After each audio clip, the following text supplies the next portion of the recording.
Welcome back to Stories to D4. It's Friday the 13th, and I'm still your Dungeon Master. We've got a really exciting session coming in tonight. We've had a bit of time off here on the channel, which often is a time for us to prepare exciting new content, to think about what kind of games, what kind of adventures, maybe even what kind of content in the community we'd like to show off. But on this Friday the 13th, I got to prepare a bit of extra spookiness for my players. And so I want to open things up here to the table and see how everyone's feeling. We're missing some of our more jovial music we start off with. Mm-hmm. It sort of feels like you're preparing us to all die. Yeah, I'm prepared for Thorn to die. Same. You did all have a group chat about who's dying today. Yeah, I thought Connor was dying, not Thorn the character. No, I made up shit.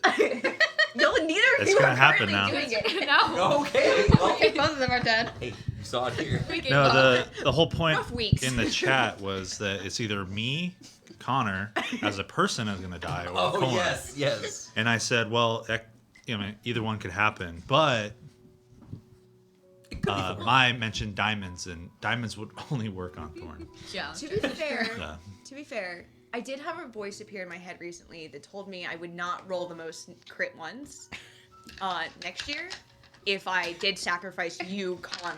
Was that voice Well, now there's you money And now looking I- at yourself in a mirror? No, Okay, it was. don't- It started after I started eating these rocks I found on the ground. You know, just some fell from the sky, Yeah. pinged me on the head, just Lynn picked was it up. the other night. Did you do any rituals to try to I did fix your stand on dice? my head, clap 4 times, and then rub my tummy counterclockwise. Did you do the moon water or whatever? And that. I actually only pray I- to Illustrae, and it's wild. Weird. So it was you dancing naked That was in the me parking dancing lot. naked in the parking lot. You're right. Okay. That's the one thing. There's the moon mother, but there's also the moon daughter. There's so This much. is Molly. Moon mom? No! I'm so You sorry. cannot refer to my deities as mommy. I Stop already making them hot. Stop making the women. I apologize, Sorry. Victoria. Oh, I- trust me, the moment is gone. Oh. I was just gonna say that like these D&D religions and stuff, very fun, very very fun. That's all. No it one, was truly not. You know, I think we should no take one a moment goes here. home and dances naked in the moonlight for their like Christmas celebration. Right. That's true. I'd like to take a moment here just because we're referencing it. This has been a couple of years since the Helves campaign now. Like 2 years? 3 years even? 2, I think. These are the helves. Right, we have the Helves here, but still to this day we do reference the unique way that you played a cleric in that campaign.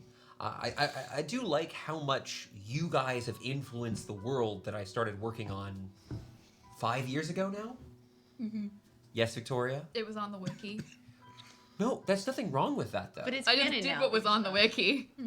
So it's actually, I think it's a really good thing to mention, is that you as a player went out, looked into a topic that was about a character you were making. You learned about what was done in Faerun. You learned about what was done in other settings with those gods. And you integrated that into our world. So regardless of who made it, you brought this to our story. And I think it's a really important thing to focus on here. It's a very generous interpretation. We're Stories to D4. The stories aren't mine. They're ours.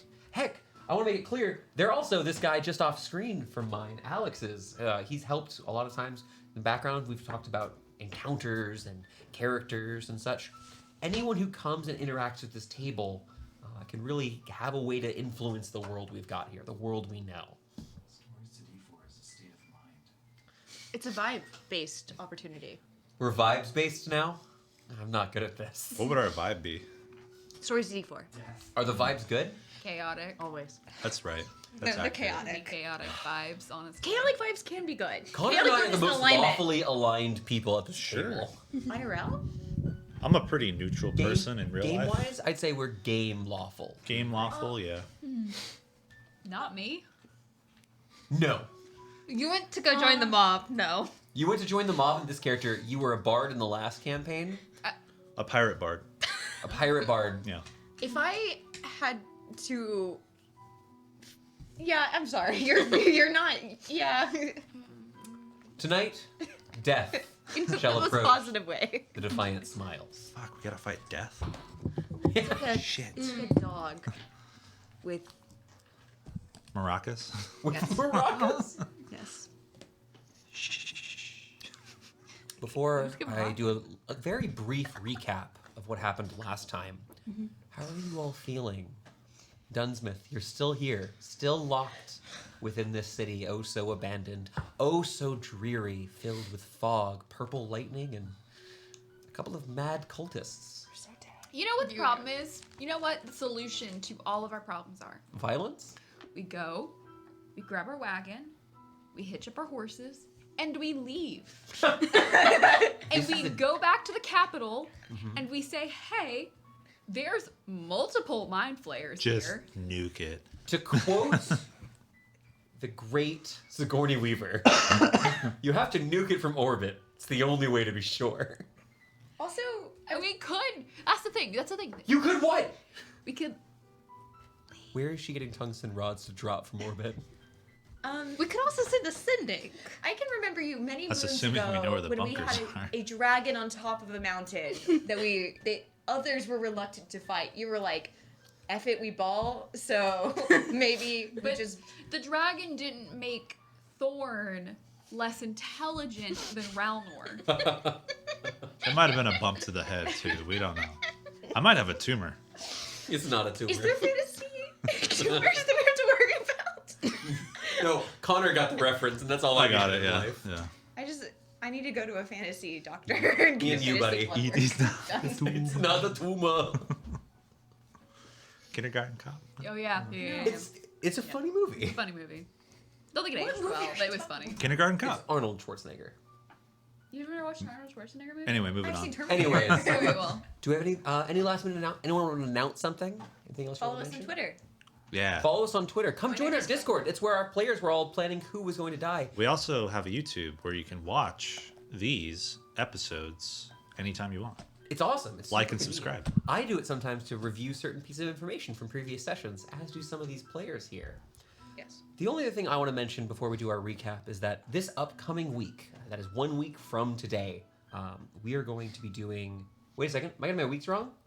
Is next week the last week of January? It is not. No. No, it's the No, after. in 2 weeks we're going to be doing our Dwarven one shot, so be looking forward to that. on the 27th.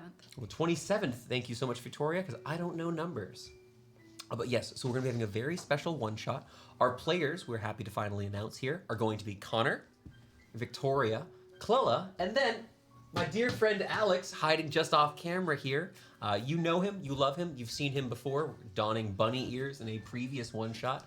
Will be joining us as one of our dwarves who will be traveling to the lost kingdom of Gore Durin. He's also been a dwarf before, just like me. He has. He was one of the brothers McGloin. Yeah. And it is actually, though the one, you don't need to have seen anything beforehand. This one shot is sort of a spiritual successor. It's related in the lore of our world, but you don't need to have seen any other one shot to enjoy what we've got coming here at the end of the month. So I hope we'll see you there. But now I believe it is time to fog our minds, wonder who is whispering that behind my shoulder, and talk about what happened last time on Stories to D4. In the town of Dunsmith, just along the northern edge of the Kingdom of Elts, the Defiant Smiles had found chaos and madness. They battled with a group of cultists known as the Celebrants of the Great Song, worshippers of some strange entity, Lumarok, who they had not previously heard of. They had this joyous song in their hearts, and as Laurentius found out, in their minds. These strange people battled with the heroes, trying to reclaim the corpse of a fallen mind flayer, referring to it as a chosen of Lumarok. However, our party, being more than a little bit talented, was able to fend off the cultists until early the following morning, just before dawn, a trio of flying illithids, mind flayers, appeared just outside the Lion's Paw Tavern. They used their telekinetic powers in order to rip the body of this one cultist, the leader, Brother Ryan, who they had defeated, and the illithids tried to pull out from the tavern. Our heroes, using their strength, were able to resist this telekinetic theft, but In the process, the Illithids chose to execute Ryan, sending his secrets and his soul to the afterlife. Do we still have his body? You still have his body, yes, his meaning. Over the following day, the party began their explorations within Dunsmith, cautious due to all of the danger seemingly behind every corner. There were revelations about Laurentius, learning more about his past, that apparently at some point he could read, that there was some history that he had forgotten. Perhaps he wasn't the same person he was before our adventure began. And then they met Taylor. To Thorn, a beautiful woman who had worked for his father, one of the barmaids at the Lion's Paw Tavern. And yet, now, clad in the garb of a Settlin mage, one of these Dominion wizards who was able to cast powerful magics, and was apparently studying a rift hidden somewhere within Dunsmith. She was aloof, her ethics questionable. Our party followed her, learned a bit, though she seemed not to care for their plight, instead more interested in what was going on behind the scenes in Dunsmith. With the wizard now gone, we find our party in Dunsmith, having recently begun a strange experiment from his meanie's mind. Where we start our session today, you stand upon a once busy roadway, having recently lost sight of the strange wizard known as Taylor. The four of you are just in front of an abandoned storefront, its side thick with vines as nature has begun to reclaim what man once took. This small pocket of Dunsmith is dark and dreary. The door is broken through, though if this is the work of looters, beasts, or the elements themselves is unclear. This place was once rich with life, hopes, and aspirations from those who used to walk these streets. Is Meanie Callister. A moment ago, you began to cast a cantrip, a familiar spell to you, encode thoughts. You drew forth this memory for your mind, bringing a single strip of arcane might. You don't lose your memory in doing this, but you're encoding a memory to a strand. What memory was this? Do you recall? I would like to remember petting my horse at home. Okay. So thinking back, Merlin or Rada? No, my horse. Your horse. I have a pretty little Palomino. I get to have a Palomino as my fantasy.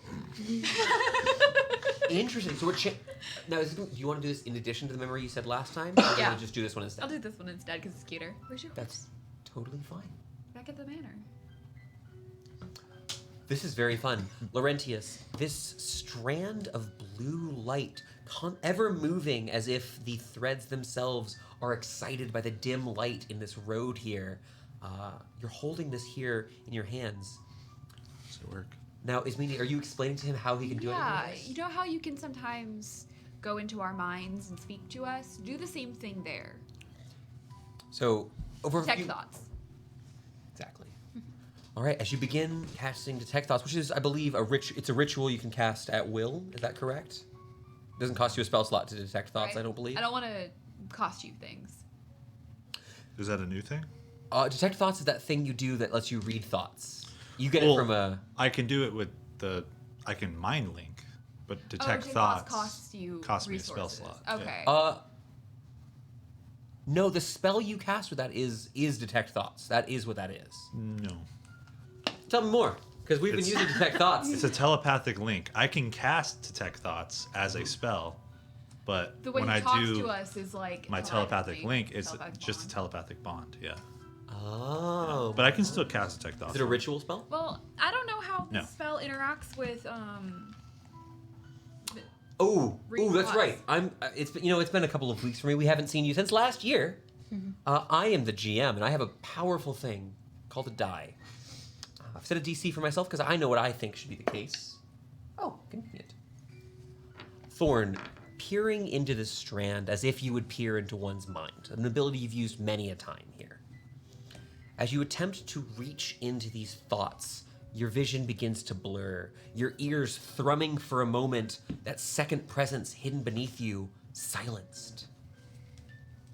You find yourself in an unfamiliar place, and yet your heart it leaps with joy. You're somewhere warm, somewhere protected, somewhere you're proud of. You feel is meaning within you. You're experiencing this memory here. Now, Victoria, if you'd prefer to describe this, you're more than welcome to. No, you're okay. Okay. Now, I will ask for a name in a bit, if you have that here. You are standing just outside of a stable. You've seen these before. It's pretty easy for you, Laurentius, to identify this. But there is, off in the distance, you see a mountain, much like the one you stand upon now. And it appears snow-topped, while where you are is warm, summer's breath upon your nape. You stand here, pulling out this coarse brush with a brilliant sort of ebony wood handle, polished and fine. You strap your hand in. The actual bracings for the leather strap, pearl. This is a valuable thing, and you treat it delicately, respectfully. And you reach up. Would you describe this horse for me so I know what we're seeing here? Yeah, she's a little gray speckled horse. She's much older. She's like a 20-year-old horse. Okay, there's Not a tiny bit of gray in that mane? She's already a gray horse, so there's a lot Gray of gray horse. in the Yeah, there's a lot more gray. A gray horse. Yeah, but she's like a speckled horse, kind of just standing there minding her own business. As you take this brush, cleaning, pampering, taking care of this creature who stood by you for so long. When was this? Was this significantly longer ago? This was probably about 3 years ago. Okay. This horse, not quite your elder, though with you for quite a long time here. You brush. There's a warmth in your heart. You hear the sound, the jingling of chainmail as a few of the guards, the others here at the Callister Manor, walking along one of the halls nearby. One of them glances your direction. You politely nod. And they give a deep bow in the distance. You are warm and at peace. You find yourself admiring the elvish writing along the edge of this brush here, thinking about what craftsman made this. Again, these are Ismini's memories here, but Thorn, you experiencing them, there is a clarity that's nostalgic to you. As you read through this effortlessly, there's a rightness to it.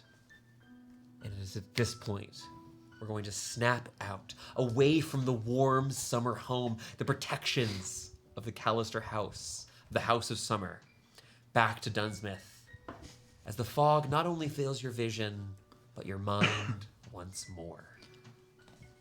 That was nice. Mm-hmm. Can I keep this? It goes away in 8 hours, but yeah, I can give you more. Do you need happy memories, Thorn? Any You give memories? Thorn my happy memories. I Any can memories? read your mind to create strands from your memory. I could, theoretically. I'm surprised during you can't downtime? already, just inherently. We do play with a house rule, which is during downtime, the same way that wizards can copy from spell books, though it's much slower. You could try to learn a spell that is wizard compatible from a non-wizard caster. And then I have some admin work to do with you about spells. Okay. I just read my spell sheet because I forgot that I get a class feature. My dispel magic check is a +9. So there may be a good place for us to swap who prepares that spell so that you can prepare other cooler spells. Mm-hmm.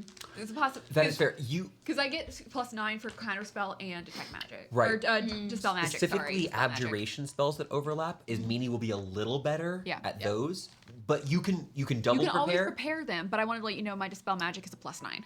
So I can get rid of a lot of stuff. Clella, it looked like you might have had a question there. Just so you can have the spell this slot back. It's 100% unrelated, but I will wander out loud as we walk towards our elven woman that we're going towards, who lives in the hills or something. We'll talk about that. Yeah, have we heard anyone use pronouns for Lumarock or like indicated gender at all? It sounded like, so thinking back to last night, I'm not gonna make you roll checks. This is just what happened last time. Yeah. Well, there were people using he. Cool. I rolled a check for you here. This, it definitely seemed more in the sense of reverence to a deity. There were not characteristics attempting to be described. They didn't seem to know the form of Lumarock. It was a name that was sung to their hearts. What if Loomrock is the Pale Lady? Because Loom, Lou, Light, Rock, What if it's just Crystals. a shiny rock?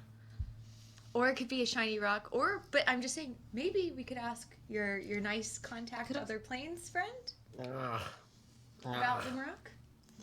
They might know the name. I could try. Not in this moment necessarily. Just the idea occurred to me as a fun experiment that we could easily do. Mark could also be one of those elephants. I would think it was an elephant. It's think it might be around midday, early afternoon. Just for frame of reference, around you there's this I won't say terribly thick. There's this medium thickness fog about you. You have vision easily at a regular distance, but is obscured past about 40 feet, 50 feet from you. So it's quite difficult to see larger distances. Above you, there's again this low rumbling as the lightning crashes. This thunder above you, this violent violet color, occasionally breaking through the quiet darkness. I have of a Dunsmith. question. When we were at the gate, like a couple days ago. Yes, at Fort Harrigan, I believe.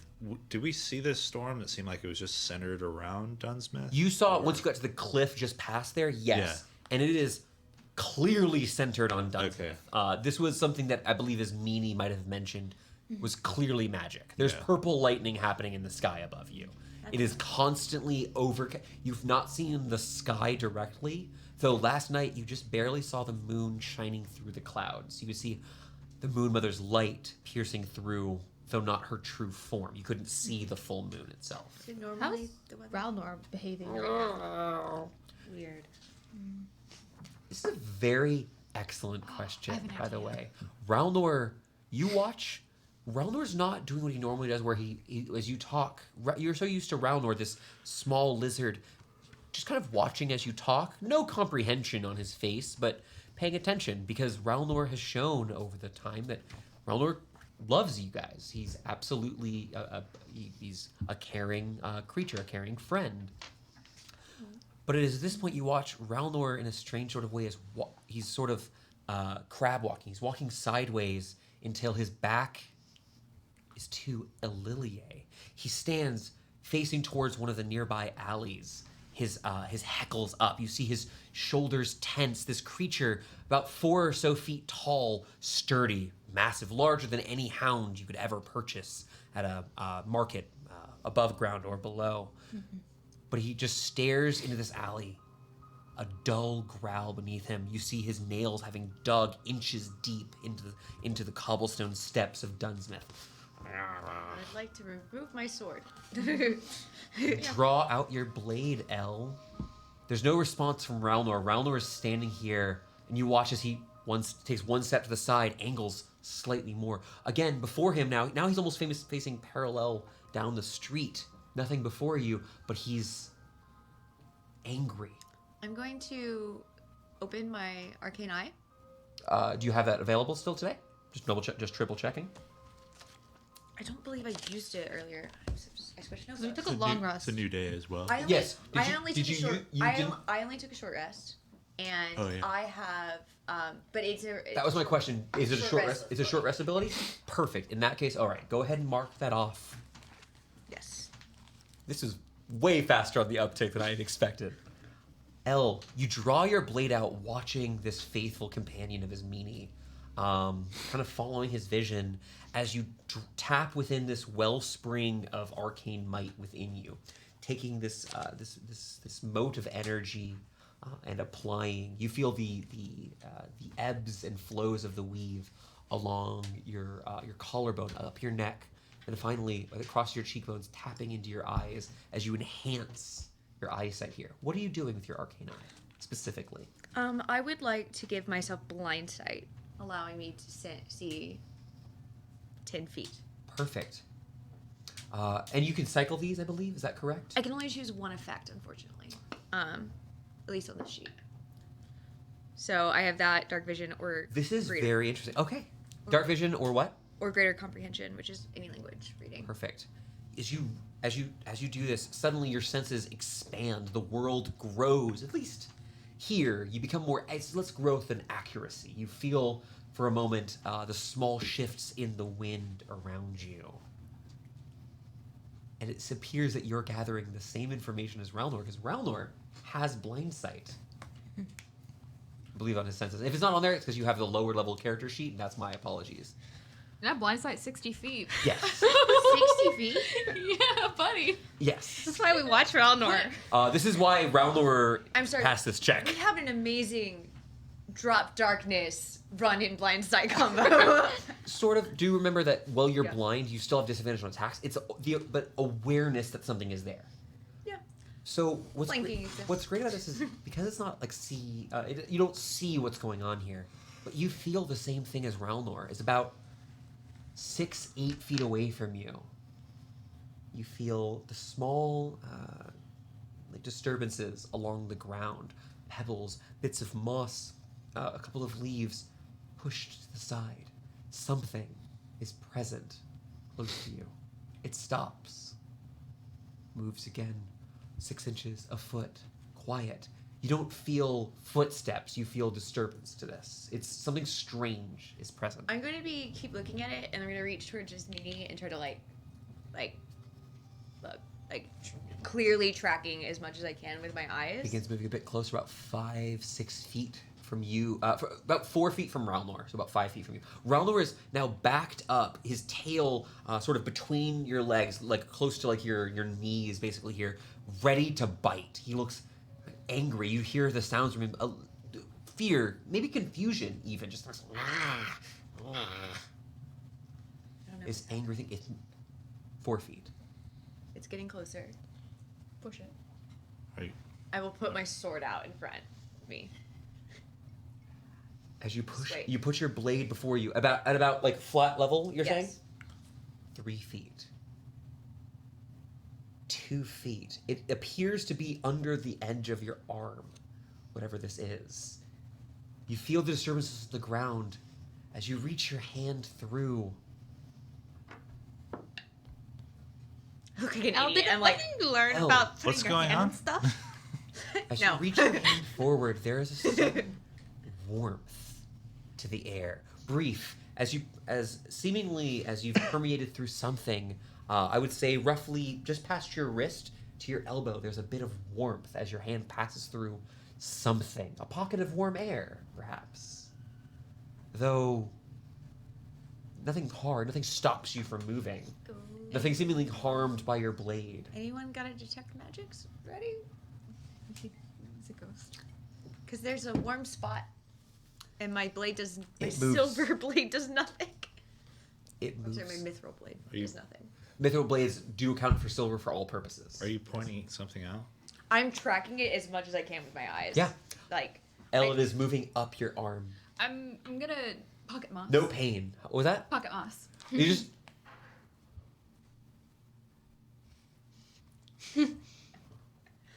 yeah, I kind of. Oh my gosh! Did you not see that one coming? I will make a deck save. What is your spell save DC? 17. There is a warmth crawling. I'm going to kind of describe all this happening kind of at once here. This warmth ebbing up your arm, and then you catch it on your shoulder, heading over you, past you, almost moving towards your pouch, your backpack that you wear. Nope. Before Ismini throws this moss, which strikes something against it. As whatever's going on here on your left shoulder here, these bits of moss strike against it. Small lightning bolts cracking, crack, crack, crack. These 3 pieces connect with something, which briefly shrieks and pulls back. The warmth pulled back. Something jerking in your bag, but it hits against the top of your pouch. Can I reach in and try to tell what it was? Yeah, and this is one where I'm gonna, Yeah. as whatever that presence is, pulls back. Ralnor calming down here, and I apologize because you might have stored things differently, but I couldn't ask you about this.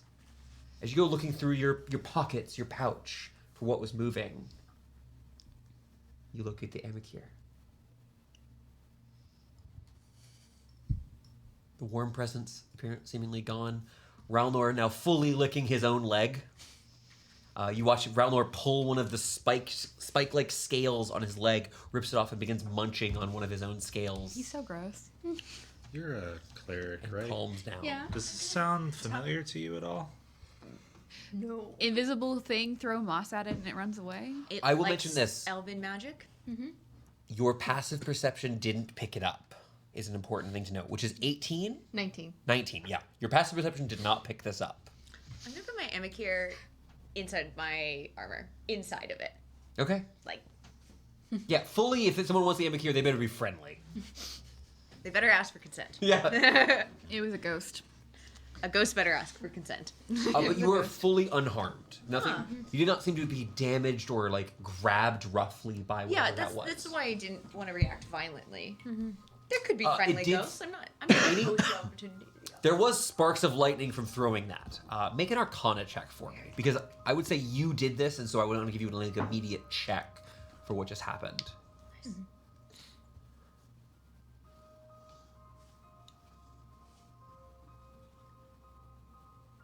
24. With a 24, what I can tell you is that what you just experienced was a form of spirit, though not necessarily some sort of undead being. There are spirits of there are spirits of locations filled with life. There are spirits of people, ghosts. There are spirits of the elements. There are spirits of many different things.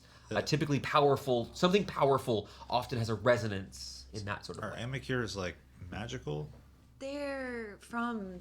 They grow in places like in Teyrilla, in places where the like worlds meet, where the space between our realm and I want to say far realm, but I think that's the wrong The term. Amicure Yeah. is a blessing between boundaries, often associated with dreams, good dreams, not explicitly not nightmares. Yeah. They ward off nightmares. They are blessings of boundaries. Is a common way. This is my Technically, that's what Amicure means. Is a blessed boundary. And it does have an elven name. Yes. Oh, Amicure is an elven word. Yes. What are the? This is weird. What are the demographics of Dunsmith like? The demo what? Were there You a know lot what? of That elves? one's on me. You got elves. Connor, every time, and I mean this, every time you've ever played Dungeons and Dragons with me, which has been over 100 times, 150 times, More than that at this point. every time you surprise me in delightful ways. And I truly mean that since session 1. Thank you. It was like really good, actually. You got me so good. You're right. I'm going to give you a red bicycle. Which is remind us. Disadvantage. Okay. Disadvantage. No, not on yourself, unless you really wanted it. Yeah, I deserve it. That was, you got me good. It's just it's a trade town for the most part. To answer Clala's question, because I would say you would know this, there weren't a lot of elves here. The elf that most people would know, not counting traders who come pass through, the elf was Galaraba. And also you. Yes. But to be fair, you were very rarely referred to as elf in a negative light. You were referred to as Logan's son by those who liked you, and that drow, which were seen as almost completely distinct from elves. I thought you were gonna say Logan's son again, just a different tone of voice. Logan's son. Logan's son and Logan's son.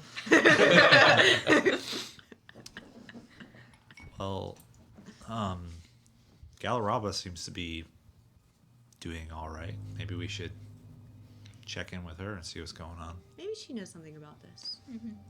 Yeah. Well, we should keep an eye on Ralnor. He reacts to things better than I'm the gonna rest give of us. Ralnor all of the magic horns. Attention is broke. Can you make me a strength saving throw as Ralnor attempts to tackle you?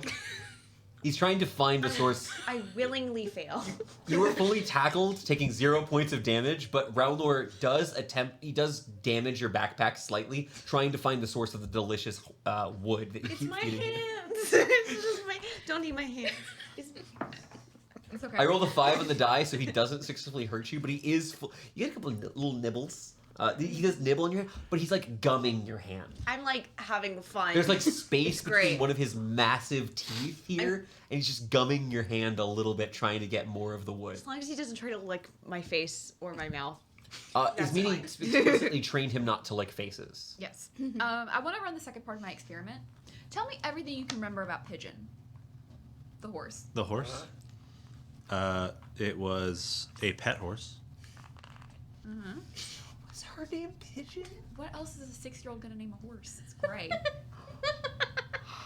So you've always been love obsessed you. with birds then? I love Uh, this baby. Victoria. It was gray and speckled, Okay. and I was brushing it with a very gaudy brush Okay. to be respectful at your affluence that you grew up in. I think you just got called a Nepo baby. Fine. I'm Sorry. Nepo baby. Nepo baby. No babies. I'd like to actually take a moment because I apologize. I've talked more about this with Victoria, and I should have in the moment described it more for you and for our audience at home here. Thinking back on this, can you make me an intelligence check with advantage? Nope. Rolled a 9 and a 10, so that's an 8. Okay. Well, you beat DC 5, so it's one success here. The one thing I do want to mention is that you did see the structure. So you were at the stables and you looked over, you saw the beautiful adjacent snow-capped mountains. Well, the mountain you were on was warm and thinking back, summery. It was filled with this energy of summer here. With a 5, you only vaguely remember that was some sort of settlement you could see when looking down into the valley below. But the structure next to you, this castle, essentially, this massive manor with concentric walls protecting it, was so large, so opulent. This place here, the only other building you've been to there are only 2 places in the world you've been to like it. The first is the Castle of the Mudrusts, which was probably 10% larger than the Callister Manor. And the second was atop Taltrid's throne. That brilliant, though ruined, citadel that stood there. In this moment, I'm going to say, with that success there, you're aware of something. Ismini's home, Ismini's personal wealth is outside of what you had realized before this moment. You've made that connection.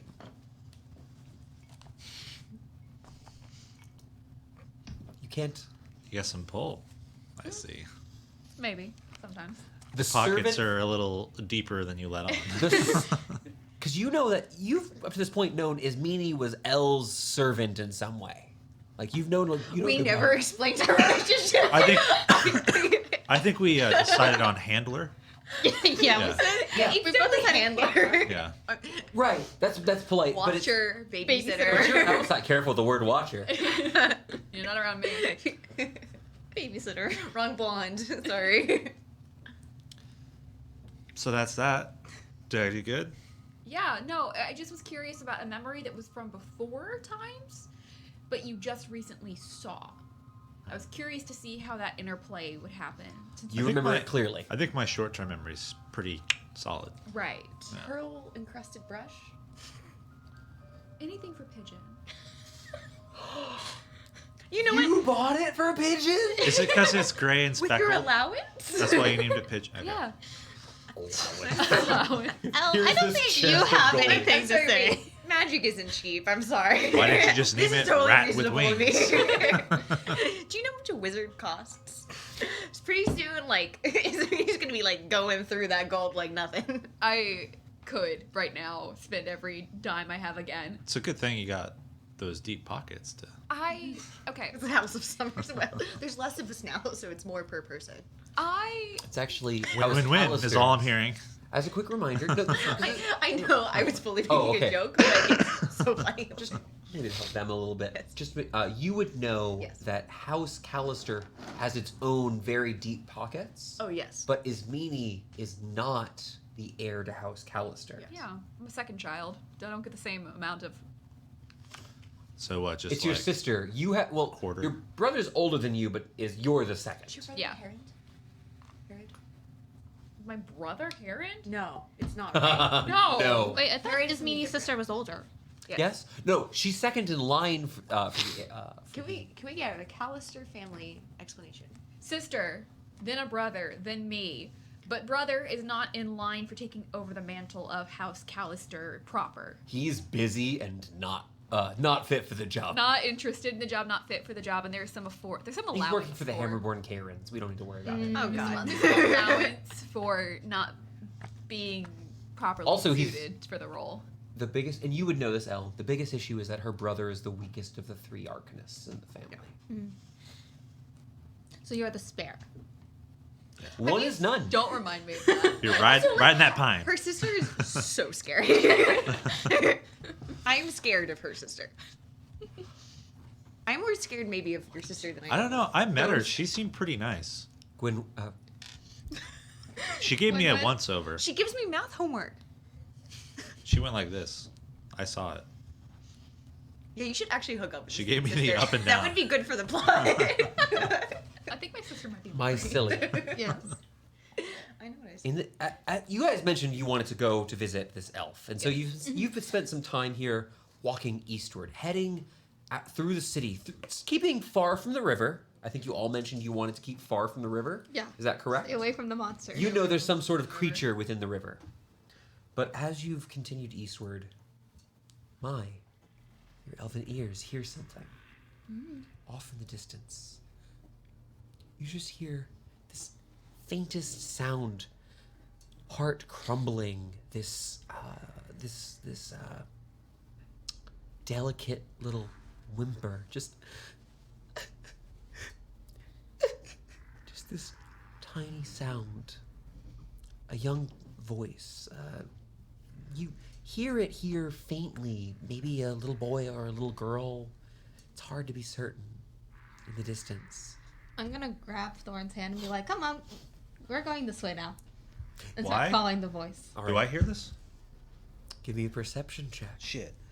It is due south of where you are, which, as a reminder, you are north of the river. The city is divided in 2 halves by the river itself, so it's southward of you. But you guys are a quarter mile or so from the river. It sounds way closer. It's not like 18. Thorn. You don't hear anything. Mai, what are you doing? I'm walking towards the sound. Hey, bye. Hey. We're in a haunted city. Oh, bye. How far does it sound like Yeah, I from think we us should right now? follow Like them. roughly? You don't hear it? My Oh, okay.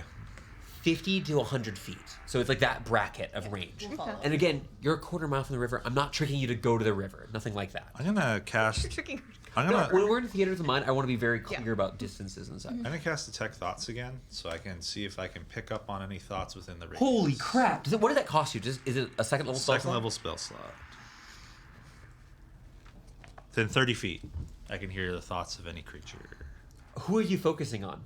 Because you pick someone. It's actually not. It's any creature. You target the creature though, and you can change the target with Detect Thoughts. And if you need to pull up the spell in the book, no judgment. Read the thoughts of, or detect presence of invisible within 30 feet. Save for probing. Okay. That's what Pull it up the says. spell text. I just I'll want pull to it see up. that real quick. 'Cause Yeah. we have a reminder text.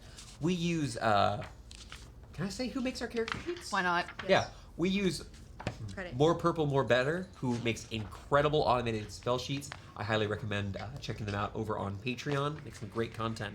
But they do have reminder text here, and I would like to see the spell specifically here. For the duration, you can read the thoughts of certain creatures when you cast a spell as your action on each turn until the spell ends. Perfect. You can focus your mind on any one creature that you can see within 30 feet. Right. So what I was saying is, you do have to go focus, focus, focus. The action. Focus, focus, You can focus. search for thoughts within 30 feet of you as well. Okay. So are you focusing on the creature you know, or searching for thoughts? Searching for thoughts of ones that are not. Perfect. That first scan, 30 feet, is nothing. You know it's going to take you 30 seconds to a minute, so he's got multiple chances to check stuff. You're walking, dragging. Yeah, of course. At a distance. Ralnor, by the way, is no longer on you. He's with his meanie as normal. It was in that one particular moment he does happily take those. But it was just in that one moment where he thought you were. He seemed to have thought you were in danger, Ililie. I trust Browner's instinct. But you're dragging Thorn behind you, your hand clasped tightly around his wrist. Thorn, this cold hand grabbing you as she's pulling you further and further into the city. You don't feel anything within 30 feet of you. 5 seconds passed. Can I like 10 seconds passed. try to like shake her grip loose, just to see what happens? I'll let go if he shakes. No, my. Fucking thought. Thorn, I need you to make me a strength saving throw. I'm so good at these. 7. You cursed that one. My. I only roll single digits on saves anyway. Oh, where are you? You hear this child. You hear this poor, innocent little baby boy. It sounds like you've met human children. You can hear the accent. You can tell the intonations. Couldn't be 6 even. This is a What? baby. Someone is hurt, an innocent. As you pull deeper We're in heading the city. east, right? Where are You we? were. You're heading due south now. Towards what? Towards the river, but like you're far from the river. You're nowhere near close Are we here. heading towards the crater as well? The crater is on the. It's just north of the river itself. But you're still, again, you're like quarter of a mile from there. So again, you're not close. Am I picking up on any thoughts or anything? Hear nothing within 30 feet I'm of gonna you. start shaking my. Just say, "There's nothing Maya, I there. need you to make me a wisdom. There's saving nothing throw. there." Good. 26 I'm curious. Oh my am I- gosh. Is your wisdom saving throw bonus a +8? plus 10. +10. Perfect. You did still fail. I just want to make sure. I didn't ask you to check, but I did roll a 2 for you here. A 26 is a fail? Huh? No. No, it's Sorry. 12. No. Oh, For the you're initial past- effect here, oh, I yeah. checked this and I didn't ask your save because I rolled a natural 2. We're so fucking Shit. My, as you feel for a moment, this bastard, he comes and grabs you, ignoring this innocent child, and it clicks. Your close friend, someone who's shown time and time again over these past few months, he cares about you. The crying stops. And you hear with Thorn, Keep shaking. you reach out so confident with your delicate ears, your incredibly trained senses, and you hear nothing. Okay, so I definitely heard a voice crying, I thought I but now I don't. shaking her. Oh, okay. She's talking normally now. I'm sorry, isn't Mai the tallest person in the party? Yeah. Am I wrong about this? I'm not that short, okay? No, but Mai's tall. You're 6'3"? 6'2"? Yeah. Something like that. Oh, okay, so you got a couple inches on me. Like No, 4? Not, no, Mai. I don't Oh, no. You're 6'1", actually. Maybe. I think that's what you said. Something like that. I You're, wanted to be like 6'8". 6'1". you're What are tall. you? Like 5'10". 5'7". God damn, I'm 5'7" too. Yeah. I'm sorry, every time I try to pick tall heights, y'all make taller characters. Yeah, Thorn's like Or average was for an short. elf. She was Yeah. 4'11". You didn't. no, 4 feet. You wouldn't have liked my So? cleric too much because she was like 6'8". Yeah, we met. We did meet. Yeah. Big. She was He was a 6'7" mountain and of a woman. gorgeous. She I re- gets naked in the moonlight. Mai, I'm gonna just tell you, you are now aware that something. Your friend here broke some sort of magic from you. Something happened to you. You were tricked. Do you have enough? Now I ask, are we continuing south or are we going east? I think we need to talk to I want to Galaraba. know what got Mai's brain on this tear. We can talk about it on the way. I was thinking we should if you have extra, You're about halfway out of the city, by the way. we Cool. could chew. It's almost like it moss, doesn't want us to and leave. Maybe we won't die. I have the equivalent of pocket jerky with moss. Yeah, you do. Could we maybe all chew it? Sure, everybody can chew some moss. Let's do some moss and So- keep finding what I have maybe a- what tricked me. I have just like a player question about like wisdom saves. What if Please. you're in constant pain while you're trying to be charmed? So the way you're referring to certain charm effects have a restriction, which is when you take damage, something happens. Not all pain is damage. Right. But also, many of those effects have a friend can use an action to try to break it. You did that. Right. Whatever effect was just happening to Mai, you used your action to free her. So this is meta. This is not what Thorn thinks. Yeah, I'm just wondering if like a rubber band on the wrist would help to prevent that. Usually it's damage taken by the person doing the effect or an ally of the person doing the effect is how the damage is usually written That's out. exactly right, Victoria. Okay, fair enough. I've played a lot of those spells. I was just curious if like that would just help with concentrating and not being fooled on something. Slippery slope to like we all get out of this encounter with like a million little scratches. So, what I will say is this. Now, you're not... without checks, you're not sure that a rubber band, a small thing, would work. Though, potentially, there is a possibility if you were to hurt yourself actually dealing 1 point or more of damage, it could work. Wondering if it would help to like focus your concentration instead of like being tricked because You want maybe to your begin mind's bloodletting wandering. at all times. Here's the thing. You get a bandolier of healing potions and then you put nails in your shoes. There you go. We're getting weird. Can we go east? Yeah. Yes. I don't like the town's impact on our psyche. Cloa and Lilier, please roll me a d20. This is a normal suggestion for Victoria and me. Yeah. You all continue the push, In the best way feeling... possible. 11. You all begin feeling this cold embrace of Dunsmith. Perhaps it wants you to stay. Perhaps you should stay here and enjoy the scenery, listen to the song. Cloa, what did you roll? 11. An 11.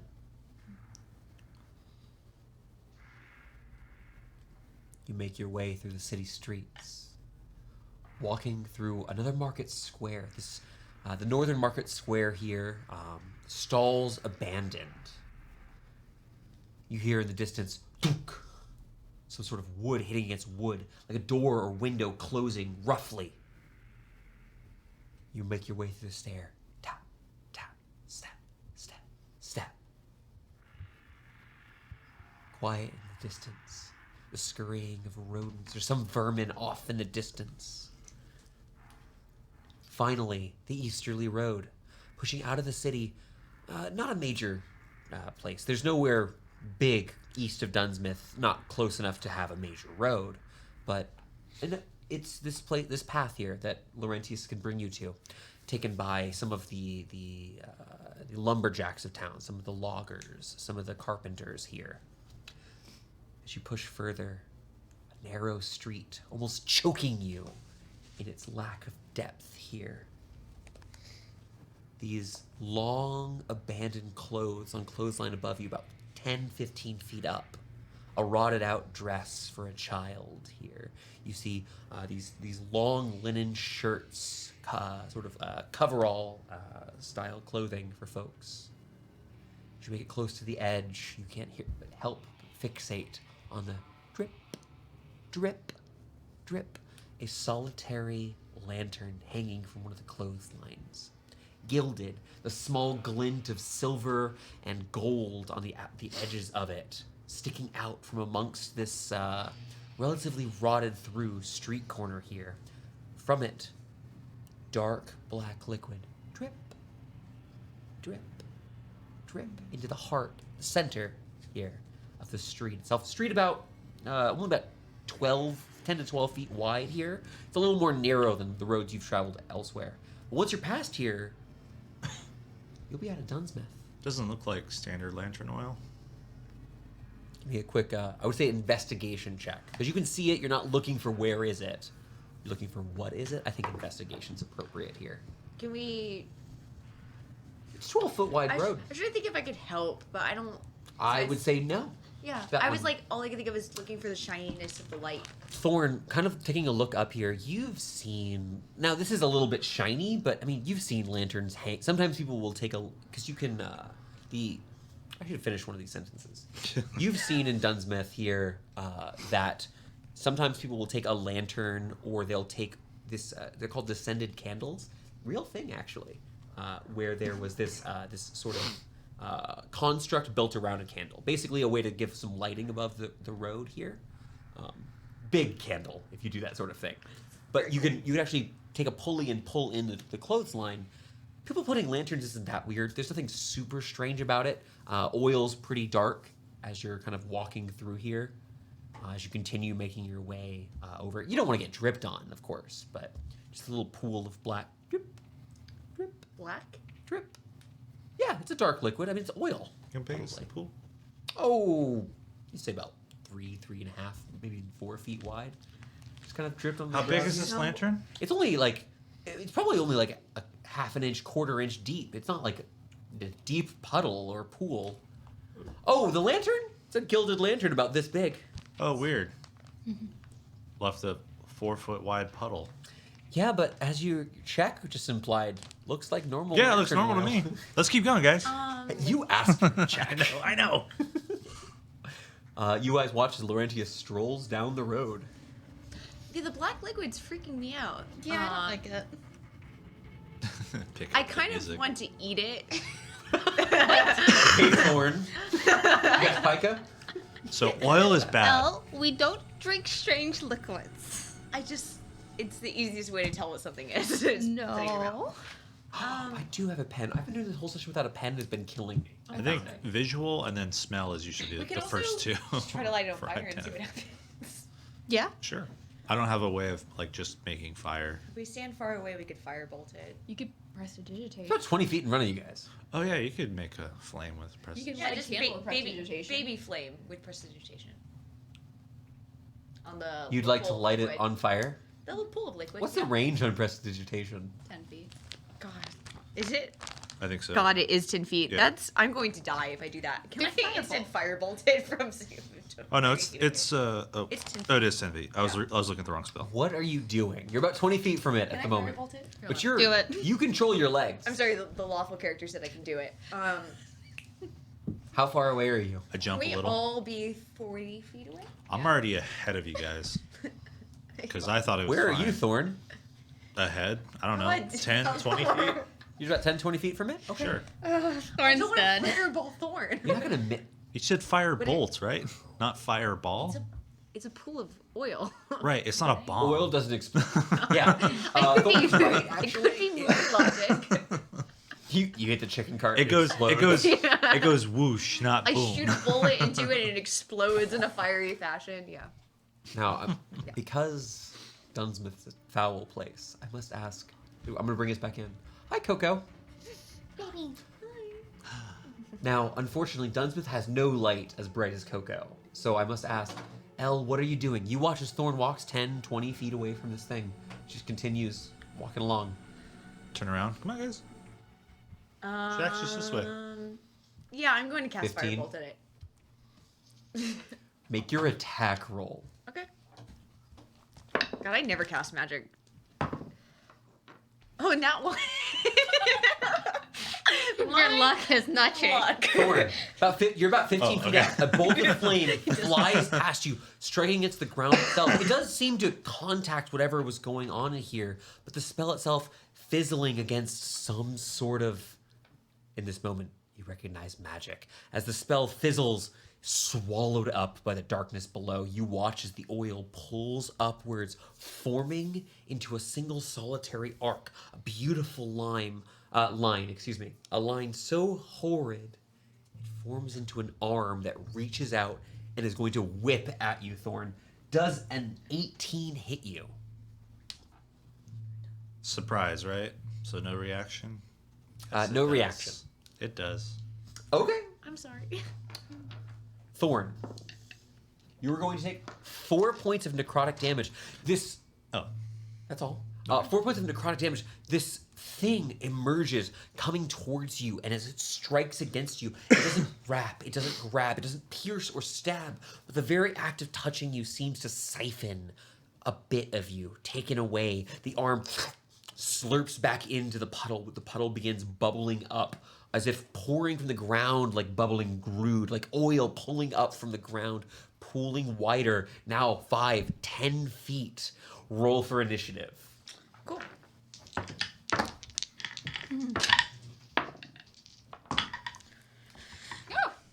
Ronald got a 20. Nice. nice. Natural 20? Yeah. All right, Laurentius. 16. 16 for Thorn. Mai? 5. That sounds about right. You don't play initiative characters. True. Have you ever? No. Really? No, even Gwynwyn. Nope. Rogue time. Ooh. Rogue Maybe. time. Would you try it? Yeah. Okay. Victoria, what did Ismini roll? Ismini got an 8. An 8 for Ismini, and finally L. Ralnor. Ralnor. Ralnor was 20. 1. Yeah, I'm sorry. I was nowhere near it, so I didn't add to that. My apologies. Well, 21. I'm a 20, so Oh. it does matter. It That's does matter. You know what? Hey, man. that's why I was like, there's you a have very 0. low chance of it mattering, but you were right. I apologize. we 20 roll for like dice L. next to each other. So Well, the Icker rolled an 18. Shit.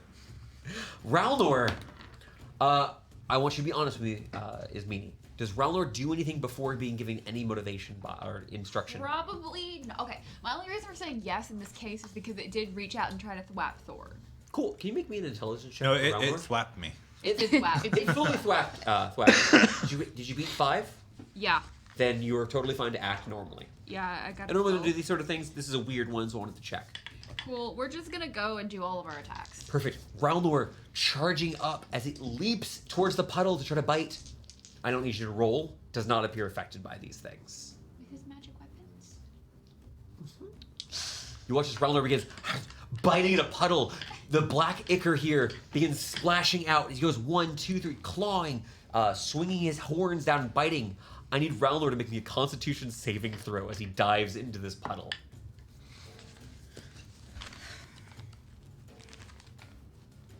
$17. Ralnor dives at this strange puddle, the arm slurping back into itself with a 17 as Ralnor dives to try to bite at whatever arm, whatever energy manifested this thing.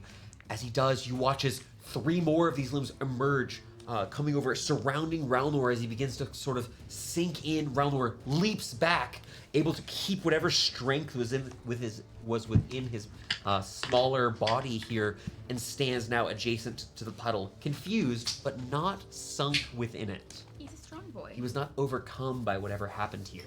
The puddle appears unaffected. The lantern above continues to drip, drip, drip. We're going to continue on to Elilie. L. You can see that Ralnor's attack appeared fully unaffected. You didn't see anything as Ralnor struck. I'm going to firebolt the lantern. Okay, make me an attack roll. Not very good at It's, magic. it's about yay big, just about a foot tall, a little more than half of that wide here. Okay, I'm rolling a different dice. Technically. 23? A 23 is going to be hit against. You're doing firebolt? Is that what you said? Yeah, this is weird for me, but Okay. Okay. I need you to tell me what that damage is. Details. You come from a land where lanterns are considered bad luck, don't you? Yeah, I do. Don't die. And you failed to mention? No, I'm just kidding. Someone else could have mentioned it too. I'm sorry about the crazy guy trapped a bunch of souls in lanterns. 7. 7 points of damage. As you strike against the lantern moves with. It almost seems to barely be moving with a breeze unfelt. It doesn't seem to have been as effective as you expected, though it did strike true. I have a really silly question. Yes, Claw. Did the clothesline around the lantern, that the lantern's hanging from, No. react at all? You did precisely hit the lantern. You did not. The firebolt itself. This think of like a baseball. It's small enough where you hit the lantern and did not affect the clothesline. Okay. If you like to try to aim for the clothesline, it's hard, but honestly, it's a pretty. Remember that armor class is a combination of both how hardy is something and how hard is it to hit. Clothesline's probably hard to hit, but not hardy at all. So the AC is middling. So you could try that in the future. If Okay. you want. I'm just interested to try to get a sense of whether it feels real. Yes, that's a very good question. Yeah. It did move, like it Yeah. swung, but you didn't catch the clothesline on fire. That's what I was referencing. Yes. I would like to continue. Laurentius, you're close. The rest of the party is a little bit further out. You'd say 20, 30 feet out, the rest of you guys? Yeah, can I move up a little closer? Yeah, do you want to get within 20 feet? 15, please. Perfect. That's where I'm at too, right? 15. Yes, about, Right. yes, wanna be exactly. equidistant. As the two of you are kind of close here, I'd like both of you, as you're standing here, you see as these two thick black limbs, these not quite tentacles, there are no suction portions of them, these two arms emerging here, these two whip-like constructs reach out, firing at both of you. I'm gonna go ahead and Thorn. Again? And yes. Ooh, Thorn. Super missed you. I don't think this will hit Ismini either, or Elite either. 17 to hit a little. Nope. As the two of these Finally a miss. coming closer to you, both of them missing here, and I need you both to make me a Wisdom saving throw. So good at these. I don't know whether you're being sarcastic or not. 14. 14, you're fine. 13? You are still fine. Cool. Okay. Those goes price of whispering you. It was kind of sarcasm. I have a positive Okay. modifier.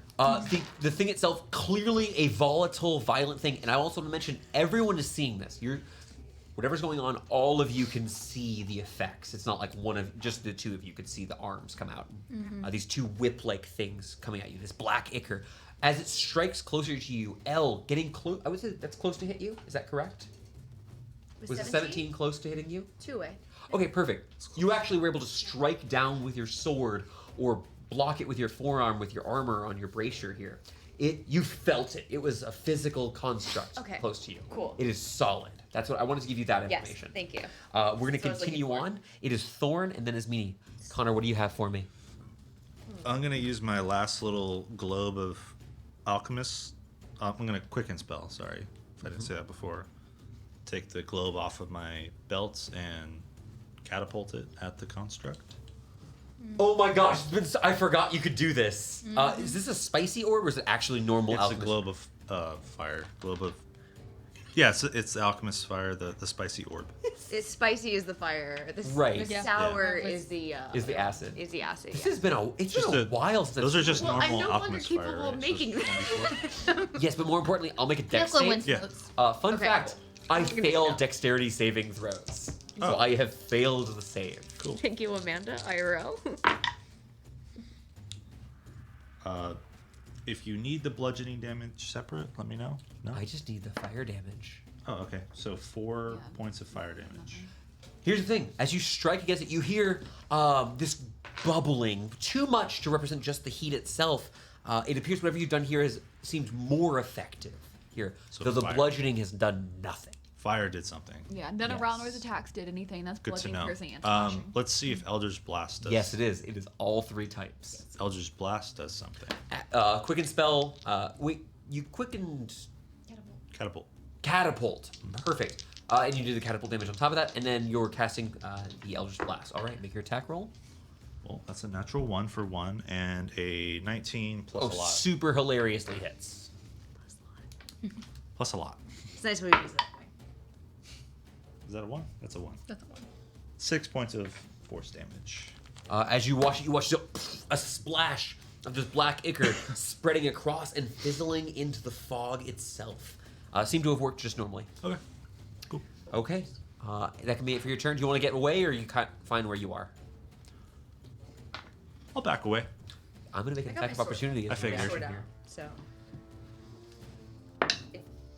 Ooh, it's still spinning. It is still spinning. Oh, well above a 20. Oh, Yeah, that hits. Okay.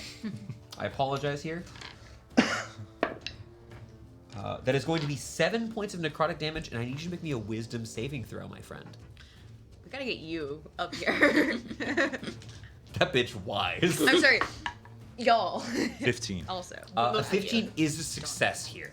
This is a low DC thing. I'm gonna back away about another 20 feet. Sure, you move to a medium distance, and you seem like you're out of range of its arms. Cool. We'll then move over to Ismini. Mai, you're on deck. Ismini, you've seen kind of what's going on here. Do you have any checks you want to make? Any spells you want to cast? What's up? Scorching Ray. Armor class is 15. I'll just tell you guys that for 2 convenience. hits. 2 hits? 18 was the lowest. You're firing at the puddle itself, correct? Yeah. Okay. Firing 1, firing 2, striking down to this black Icarus mass that has seemingly begun to shudder and rise up now 3, 4, 5 inches off the ground here. Continuing. So it's a continuous, like the puddle itself is growing in height. 13. 13 points of fire damage. Fire damage. Seems particularly effective here as you strike this gelatinous, this black ichor, this fell pudding emerging from the ground here itself. Very good. Anything else for you, Ismini? Now's my turn. You want to stay in like a medium-ish distance? You want to move further? I'm gonna stay at a medium-ish distance. Perfect. We'll continue to Mai. What would you like to do for me? I'll do a scorching ray. That seemed very effective. I love to hear it. It's one of your, I would say, iconic spells for the two of you. And, you know, not that anyone else does I do just it. don't have Two. slots. 2 hit. With a Perfect. 15. All the time. Do all four of you have it, or just the three of you? I got it because they all had it, and I got. Connor does it almost as 12 much as I do. Yeah. fire damage. Again, seemingly very effective. Let me do a little bit of math here. So this will be 24 points of fire damage. Then. I'm sorry. I think Amanda's just really good at fire damage. Oh. In general. Yeah. Excellent. As we come here towards the end of the round, you watch this ooze, this thing emerge. You watch as it shudders and quakes, finally becoming a foot tall, 2 feet, expanding faster and faster. When suddenly, 1-2 strikes, this fire striking into the heart of it, it burns and sizzles. And then, Mai, watching this, you continue firing more into this, shoulder to shoulder with your wizard compatriot here, and the thing boils over and bursts, turning into a deep, dense gray fog and dispersing. Drip, drip, drip, as the lantern begins to drip black ichor once more. That is going to be... It is Roundlor's turn. Is he doing anything this turn? You call Roundlor back to your side, Yeah. calling him to heal. Then it'll be Elle's turn before the other things continue. Yeah, Elle, but the ichor is gone on the ground. Yeah, I really want to smash the lantern into little bits and pieces. It's about 15 feet off the ground, though you are in a about 10-foot wide alley. What is your... Tell me what you're trying to do, and I'll talk about what it would take. We've met. Right? Uh-huh. Right? Tell me what the flips you want to do. Yeah, I want to run up and flip and hit it with my sword. I'm sorry, I want to run up and jump and hit it with my sword. Jump off the wall Okay. and flip. I could do You're it gonna fancy style, ninja but I gotta gaiden say your is way up I there? can jump 15 feet. So here's what I'm going to say. With a 10-foot leap, with a 10-foot head You start, can I could Easily, without check, jump 15 feet. Is that correct? Here's what I'll say to you. Okay? You got like This is- special boots or something? No, this is actually just because of their stats. Just Pull really a good at build a jumping. character with great stats here. I For built a this. jumper. I didn't realize you're Now, what I want to ask is this. I would argue that maybe it's hard to make your 2 attacks here. So I'm going to ask you to make an acrobatics check. Okay. Just to see... Before we make any attack rolls, can you make an acrobatics check for me? I'll do you one better. I'm gonna play in the space with you, and I'm going We're to. so in this space. We're so in the space. Actually, no, We're in a threatened square right now. That's an action. Never mind. Yeah, you don't want to use your enhanced Advanced alacrity. alacrity. Yeah. 3 plus strength. You need a 3 plus strength and feet. acrobatics. 5-foot reach on your I also sword arm. Though. I couldn't pull out the sheet later, but it's a class feature. Yeah. Yeah. You jump. They jump with dex. Yeah. 28. 28. Do I do a flip?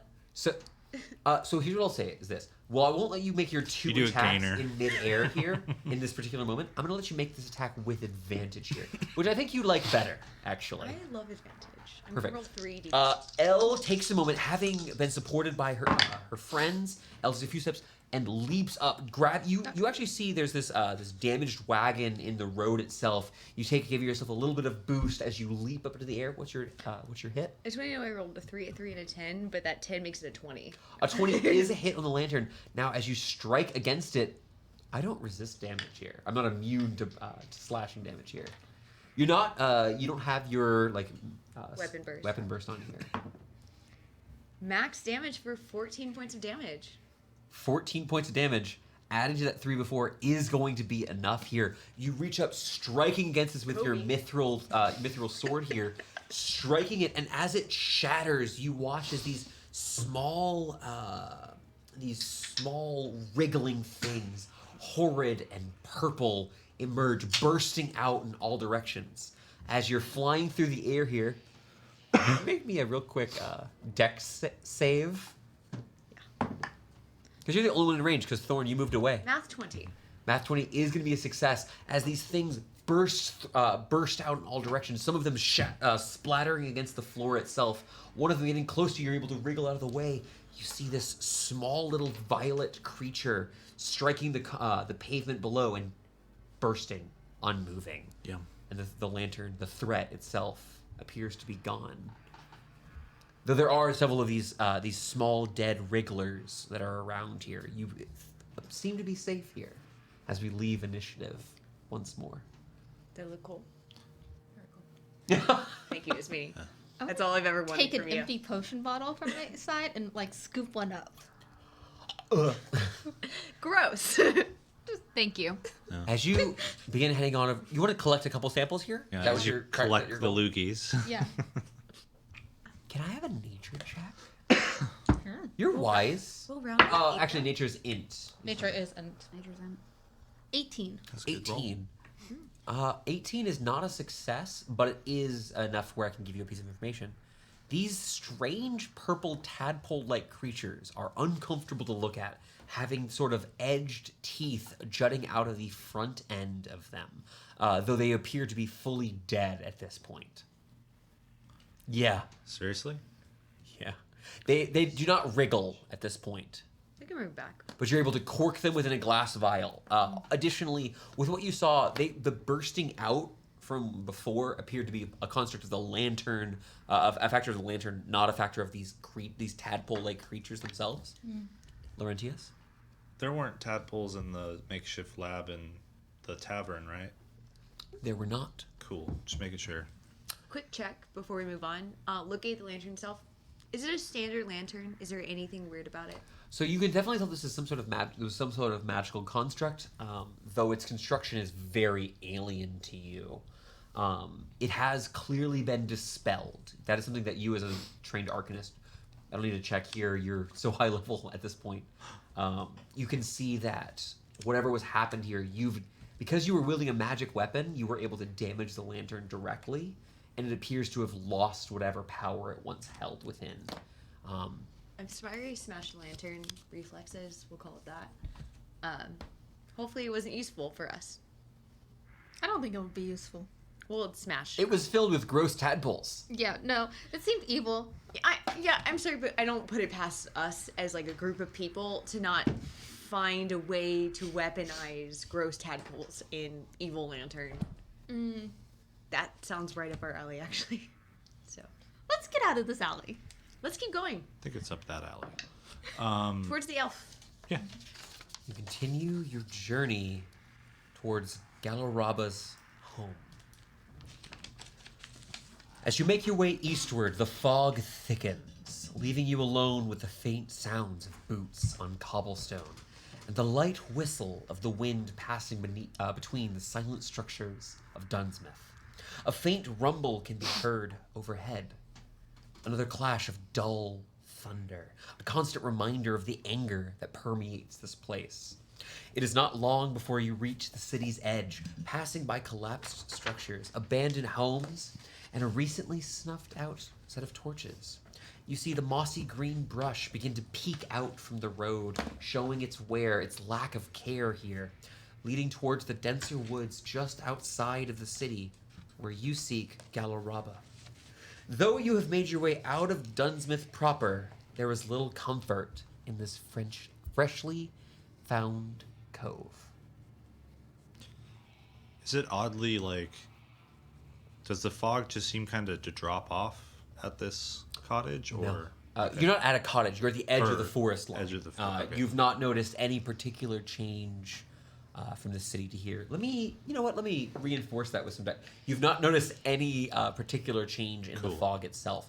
Though, again, you guys are less than 20 minutes to get to the heart of the town. If you wanted to get to the crater, 15, 20-minute walk still. Cool. It's not, you could get back there if you wanted to. You are a fair ways away from the river itself, as the river does begin to arch southward as you get out of the town. So you're a little further from the river than you were before. Gotcha. I Kind want of to compensating from your thing with Mai earlier. just keep, I guess, on the way to Galaraba's place. I want to just keep an eye on this fog because it seems kind of weird. Yeah, it is incredibly atypical from your memories of Dunsmith. Are we chewing on the? I gave everybody moss. Yeah, Are we're you all on chewing on We're moss? chewing on Yeah. moss. You made it canon early in the campaign. I- We're weaponizing it. Yeah. I love you guys. And you let me buy more moss. Yeah. I did. You spent the money. We need to we're dipping And right now, right? like fish for more moss as well. Yeah. I keep searching. We're kind of like a garden. I'd in like some to form of ask. moss. There are a few options of how you'd like to proceed. And I want to kind of give you some options so you guys can tell me what you'd like, and not because I've done horrible things to each option I'm going to give you here. Now, are we having Thorn? Do you want to try to use your memories of Dunsmith to make your way to find the path to Galaraba's hut, which you've been to before? Would you like to use Survival to try to track natural sort of pathways through the forest? Do you want to use Survival to try to find people who have recently moved through here? Squawk. What is everyone interested in doing? Is he an option? I do not control what your class features are. I intentionally do not. You could squawk. What would you like to do? And you could. Does anybody have visually the talk and gust guide me, cantrip? And I have blind sight currently I'll catch. I didn't catch what you said. Let me finish this first. because above, and then I have blind sight right in front of us. Okay, that's great. That could work. Does anybody have gust as a cantrip? Your blind sight lasts like a minute. You're gonna bring it back Lasts again? 1 hour until I'm incapacitated. Oh, okay. It's been That's- 20 minutes. Yeah. 30 minutes. So I figured we have enough time to walk, right? Yeah, you've not walked. Yeah, I said about 20 minutes from the heart of town. You guys were close to the heart of town, not quite in the river. So it's been about 20 minutes. You got about 40 minutes left of this. Yeah. And 15-minute walk to Galaraba's if you find the path and follow it. Yeah. If I go like this really fast, does the fog kind of dissipate and then come back? This is an exceptionally cool question, actually.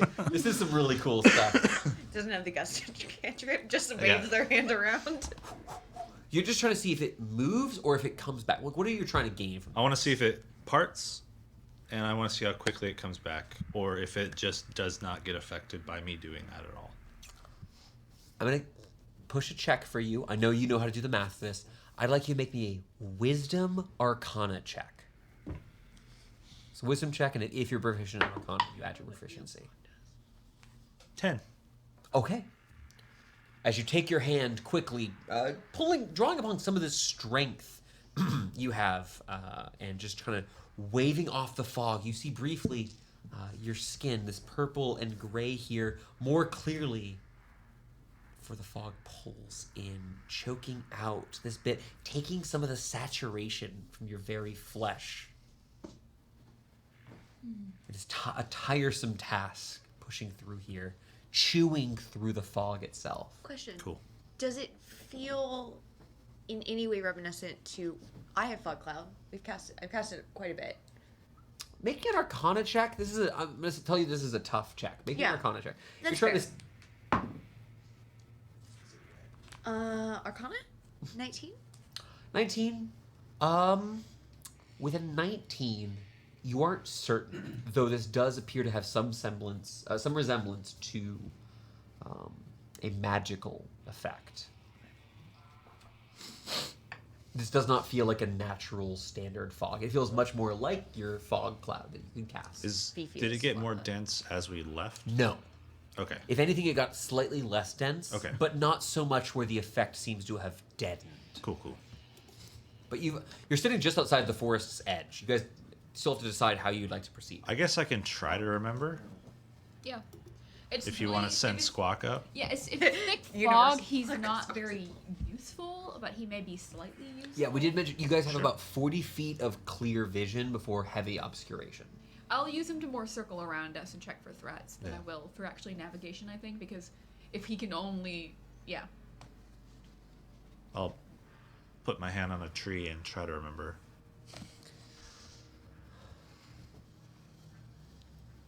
Reaching deep within your memories, you try to grab one of these moments. You've been here before. You've gone to the hut for some sort of reason. Why were you here last time? What did you come for? Thorn removes his hand from the tree and begins to head towards the woods themselves. You can stop me at any point, by the way, Laurentius. I'm going off of what you said. We'll follow. Is he Follow. clammy to the touch? No more than usual. Usual. I just want to see if he's having like a cold, crazy moment, like Mayo earlier. I will mention, I'm just going to tease you a little bit here, that Thorn didn't tell anyone about that. Oh. That Mai got cold when she was affected by Oh, that. okay, that's fair. I'm sorry. It's okay. Oh yeah, I forgot. This is genuinely a weird thing about D&D is I say things that you don't all necessarily know. You're totally good.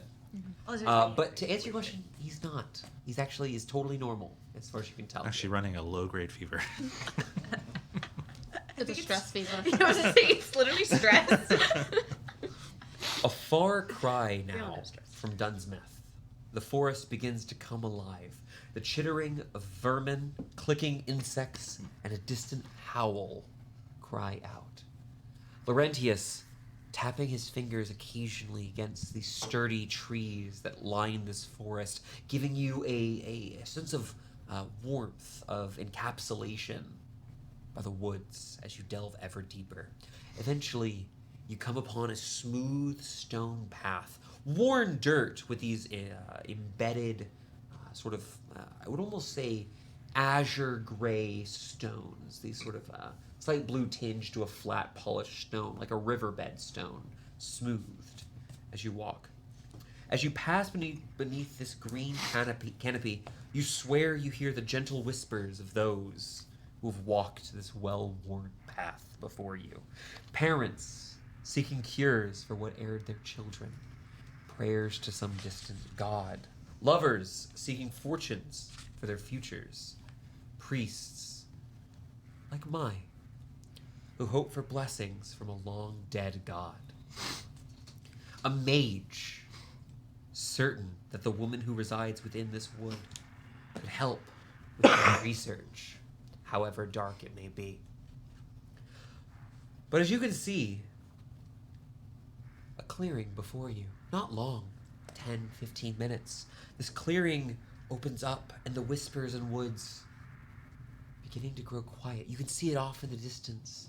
You're getting closer and closer. And Thorn, I need you to roll me a d20. Do that for me. So push deeper in. 6. 6. Okay. Before you, the clearing has finally arrived. Ow, that was both my shoulders popping. Yeah. That hurt. It was quite loud. You see before you a small hill rising ever so slightly above the underbrush here. Along the outer edge of this hill in the clearing is a waist-high fence of black-gray wood rotted through. Pastures of plants lie neglected in the garden. Their once beautiful forms now little more than a rotted paste adorning the rose at the base of a hill, neglected, abandoned, forgotten, and abused. A path of sharp stones rises up the hill to the small cottage, seemingly sprouted from the hill itself rather than made by the hands of man or machine. The small windows, far too high off the ground, poke out at odd intervals, adorned with strands of rock, bone, and gem. You stand here at the base, not 20, 30 feet away from the small gate that would allow entrance within this gentle cove. It is quiet, save for the faintest crackling of flames somewhere atop that hill within this darkened home. What do you do? What color gems? Give me a quick perception check. Quick I'll answer your question, but this is just a little bit more information. I'm not very perceptive. 7, 8. 8, like a dull gray, gray-white, maybe. It isn't, they don't shine like rubies or emeralds. They look like sort of, they're pretty monochromatic. They don't appear to be, like this isn't bright. It's not emeralds, to answer that question. Let me rephrase. Okay, you've rolled the die, but tell me your rephrase.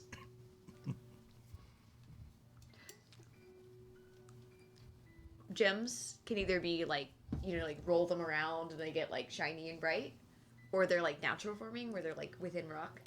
Oh, you are 50, 70 feet away Cool. from the hut. You don't know. I will wait. Yes. But they're small. I'll tell you, they're like They're from yay to yay big on strands dangling. These windows are small and too high up. They're 5 feet off the ground almost, it looks like. And they have strands of bone, gem, and rock dangling from the windows themselves. The top of the window, not the windowsill. It seems like you're thing. I was about to say I'm gonna like her. Galaraba is a wood Victoria's elf, right? love. What was that? Yes. She's a wood elf? Yes. You have been told by Laurentius that Galaraba is a wood elf. I'm gonna Specifically. pull out my pan flute and just start playing like an old lullaby that I know is very familiar, to at least in Teyra. I will allow you to make me a history or performance check. We just sang the song a few weeks ago. Yeah. This isn't a super hard check, but I do like to ask you for the... performance. Of course. I just like that it's Born kind on of the bayou, right? 18. A solemn tune. You feel accompanied almost by this faint sound off in the distance. Failing to touch your friend's ears, this duet you've become part of pulls you. You feel this. The crackling, you're certain of it. It's a hearth, a warmth, a light within the darkness. This compulsion to play does not extend to your feet. Your actions are your own, Mycelia. I'll But get as you closer play, as I play. you don't hear. There's no true response, though. You do feel an awareness, I should say, of something else, as if you were to be heard. The gate itself is not locked. Instead, a simple click to open up the door. Wrought iron placed up in front of it, just to keep it from allowing anything unwelcome and bestial from entering. Would you like to open the gate and enter the cove? Has the fog cleared up at all? Where you're standing outside of it, you still see through this, there's this obscuration, this fog here. Though, glancing towards the hill, you find the house unperturbed by this. A clarity you've not seen since coming into Dunsmith proper. It does not appear to be fully, it doesn't be obscured by the fog in the same way. The clouds above darkened, though no violet thunder crashes through. So the rolling clouds above still are there, dark gray, No, but no lightning. like, I don't know, convenient beam of light. There is no convenient beam of light. Okay. We come here late afternoon, Maybe some moonlight. no moon in sight. Okay. moonlit path taking us to our destiny. Guiding moonlight. I don't know. That would be nice. I'll walk through the gate.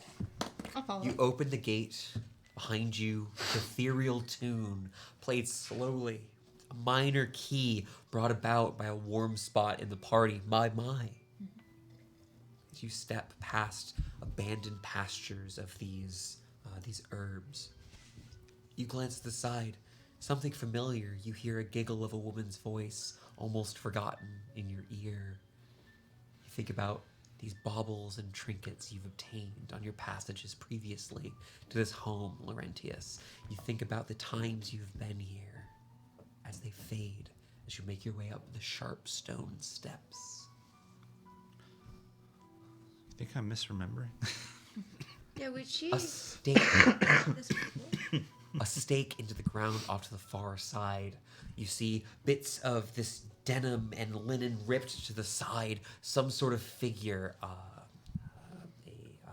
shape of a man on a spike, long since worn away, a scarecrow torn asunder by some force. As you make your way further up, a closed door. Quiet crackling has become louder. There's the sound of some sort of flame. Not a roaring, but a more gentle purr of fire within. What's the Someone or something is inside. what's the house made out of? The house itself is wooden. It's save for the slates atop it, which appear to be some sort of hand-carved, there's slats.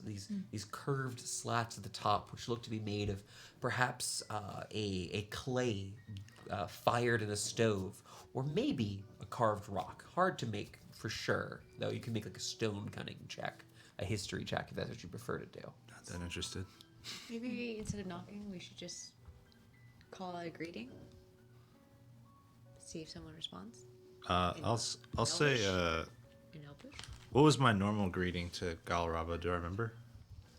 Make me a history check, my dear friend. Shit. We can't help you with your own memory. 13. a pretty good roll. That's Don't good worry. for me. A voice Double digits. rumbles from within you. We are incomplete. Perhaps she can help make us whole. The voice rescinds, a warmth in your mind as you seek through it. Looking through Laurentius' mind palace, you think back to See coming steam here. coming out of my ears. Sorry. If you think back to this, you remember what how it worked here with Galaraba. You didn't come here shaking with silver. You called out her name and your own. You stated your intentions, and with it, the door would open or keep you outside. Tough. Galaraba, I, Laurentius Thorn, have come to seek audience with you. Please. Pretty please. I'm Coral and Soul. Come on. Come on.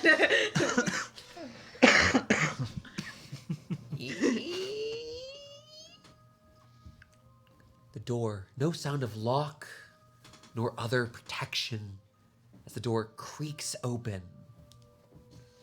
You peer in, Laurentius, gazing into the dimly lit home. To the left is a room full of overstocked shelves. You've seen this. Her sort of storefront, her collection, her gathering. Buckets and troughs filled with pastes of green, pink, and brown plant mush, rotted away, abandoned, neglected. Vines of strange roots bursting through the ceiling itself. They're them dangling, spiked, almost thorn-like in nature. On the far side of the room is a door untouched by the last year. Beautiful, polished, made of warm cherry wood that seems to have forgotten that Dunsmith is in peril. It reflects gleefully the light from the well-lit fireplace. To your right, gazing further into the living room, the wide living space here in the cottage, in a rather unwelcoming way, is a tattered couch facing the flames, as if being scolded by them, being taught. It is overshadowed by the large seat occupied by a single person. A gaunt elf, arms wrapped around her face, her clothes hanging loose from her body, rags, deep gray, the dull blues of whatever dyes have long since faded here. One of her eyes squeezed shut, focusing on something, taking all of her concentration, squeezed out. It looks so difficult, like she could burst a blood vessel. She looks in pain. The other is wide, strained, and red, and gazes directly at you, Laurentius. The creature, the elf, Galaraba, looks at you from her perch, knees tucked close to her chest, as if protecting herself in her large, oversized chair, watches you as she waits for you to step within her home. I step in. Welcome. An unfamiliar voice emerges from her throat. You see her face. You know this woman. You've met her on several occasions, both alone and with your beauty alongside you. She peers behind you, tilting ever so slightly, still one eye focused, closed, clenched in a great battle. But the other, looking to your companions. Is it mirth or confusion on her face? It's hard to tell. Can I grab Amikir? You clutch Sort of. close to you this warm thing, this thing of home, of hope, and of dreams. Do you want to enter the threshold? I think I step in. As you pass in, silent by your friend Laurentius. Another then. And who is this one? I do not know. Lilia Arendro. A name of summer, a name of dance, a name that hopes it will never be forgotten. Welcome. Fair There are enough. others still outside. I'll put down the pamphlet and step inside. in an Elvish say, "Hello, sister." Ah, hello, sister. You come to me singing that of the trees, that of the wood, that of the wind. Yes. But not the only one of wind now, are you? She glances between the party, looking about. But not all of you share my blood. I smell something. The voice shifts. There is someone else here. Galaraba speaks in a tongue familiar to Laurentius. Who is there? It's Meanie Callister. I know not your name. But perhaps I should have. Interesting. A lot of you coming to my home. Is there a tone shift? There was. The voice, distinct, cutting, one gentle, cautious, trepidatious, trying to find who you are. The other, spiked. As if ready to strike a viper within the hut itself. Has Ralmar come inside? No. Good dog. You want to keep Ralnor outside? Yeah. Galaraba, Yes. Yes. I returned home You have. to find disaster. Oh, a foul place this has become. It is that which fate has abandoned, that which hopes and dreams have occasionally absconded, and yet it is still Dunsmith in such a way. Just You seem to be I'm Well- here and not. does it hurt? you seem What happened? split. I am not split. For to split is something that you would choose of your own volition. I am as you are, in many ways, Mr. Thorne. Things are wrong here, but you've not come to hear of me. You've come to speak of others, to ask of others, to find out that which is celebrated by those fools within the city. She shifts once more. I hope you guys can tell the distinction here. Yeah. So I don't have to continue. Thank you. Are there any of the gems that we saw outside? Looking at it much closer, it is a pale white stone. I'm not going to require a check. There are quartz that are dangling on those. Like natural quartz, or is there anything? Yeah, I mean, as far as you can tell, without a check, these look like quartz crystals, rocks, shells, and also just bits of bone that are dangling from the windows themselves. They appear. You would ping them as something like maybe they're magic, maybe they're superstition or religious, but they're definitely one of those. Keep chewing my moss. Do the creatures that plague this place, do they bother you? The wards, they boon me so. They find them foolish, they find them slow, they find them difficult to come into my wood, though I can watch them from water's edge. The beast does not dare come close to the wood, for it is too close to the mother's embrace. What beast? That which lurks within the water and protects what is below. You shouldn't go near it. It's dangerous. Is it unprovoked? Laurentius,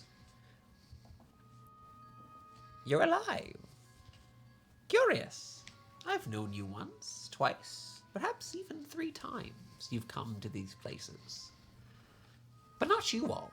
You're all strange things. Strange, gibbering things who spoke to others. Others like I. Like Baba Urala. You've struck her down in the arena. And this one, she takes one of her fingers, for a moment, long, gaunt, crooked, vascular, these wide veins striping down her finger, very unelf-like, as she points as meaning, indebted to Doris. How curious. Ah. Who exactly? Why have you come here? This is a place of danger. I do not... My wards are not enough to protect you. Not for long. If you need to stay here, you can.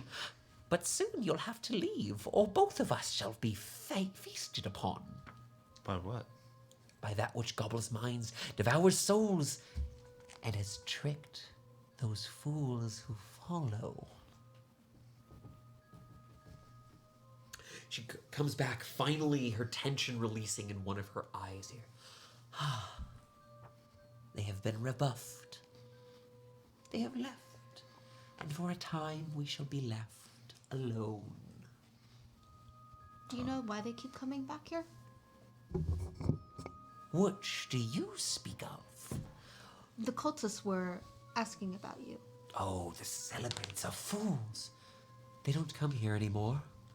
I've been clear, and while I have very little power, I have enough to keep them from this place. For a time. And time is what we have much in our blood and in our hearts. What does Lilia Arendril know about the Baba Yaga?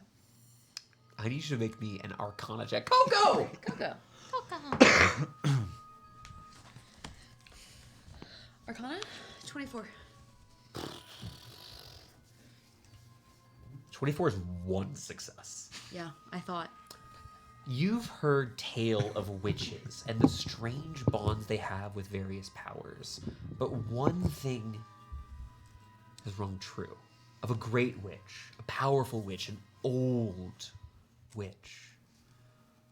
Not human nor elf. Something older, something almost primordial. Who grants powers and whimsy. Who is unknown, though you would know that she wanders along with her home, and that many have found her to be alluring, a source of power, of freedom from a world ruled by men and fools and those who would control others. There is good and there is dark within witches of the world we know. Though they are few and far between, the celebrants, she strokes her temples briefly. The celebrants have no idea of what it is that ails Dunsmith. The thing they worship, it hasn't even noticed them. It hardly can tell as they siphon powers, drawing strands, pulling tightly on nerves to a beast that they cannot hope to comprehend. A beast. Do you... A creature, a fool, a thing with many eyes, many hearts, and yet no passions. This one, speak not its name, or perhaps its eyes shall gaze upon us. My words will not be enough. If we speak too much, if you speak its name, if you utter it here, then we shall see those that they falsely call chosen. A name we forgot? We all forgot? No such thing. Your name you know. I see it. I feel it. And you come to me much more broken than last time. What do you know of the Child of Wind and what these Bleeding Star Emeralds are? And possibly what entity is behind them? You speak of those the Gith have taught me of. Those travelers, they spoke. Yes. Yes, they spoke of these children. But there are not just one, but many. So sad for so many to fall, perhaps for a great purpose. But I wasn't there. Perhaps my sisters weren't either.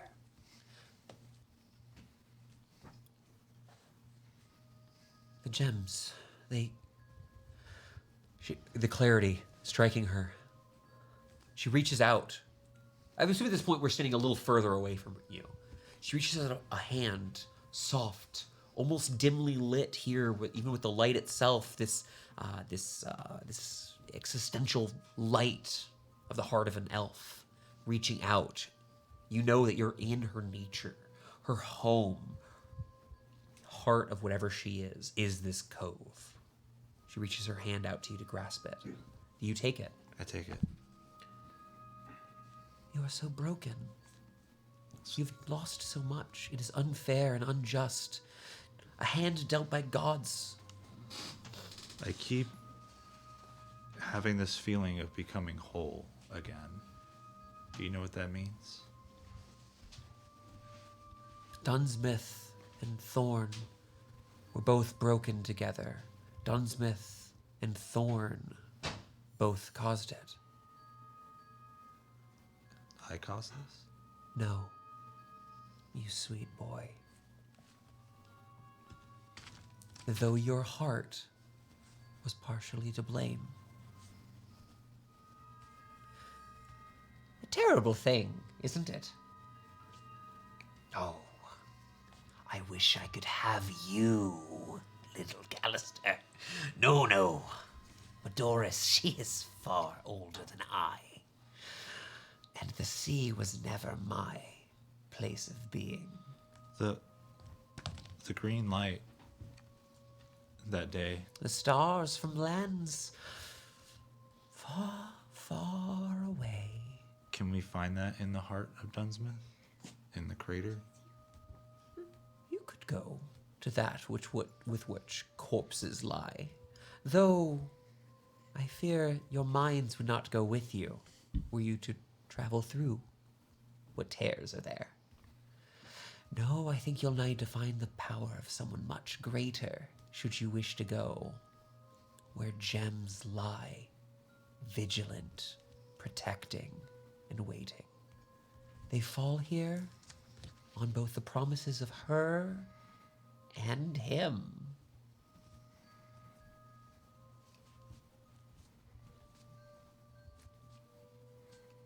I'm so sorry. I have to take a quick pause here and say that our dog is being very sweet and Victoria's so happy. Every time she's been like chilling out, like her tongue has been out in the most adorable way possible, and it's We have a table for Juxtaposition. Hey, if you're someone who likes cats or dogs or guinea pigs, I don't care.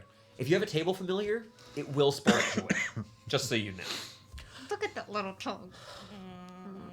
By the way, if I ever say something you don't understand what I said, please let me know so I can try to clarify something. So going to the heart necessarily would probably kill us because of No. or You are close, but passing the threshold is that which death lies within. But to go there, why, it is salvation for those of us who are trapped here. It's not our Vondor, is it? I have to stay here while the resistance yet lives. It is all I can do. The others. The people of Dunsmith. Their protectors.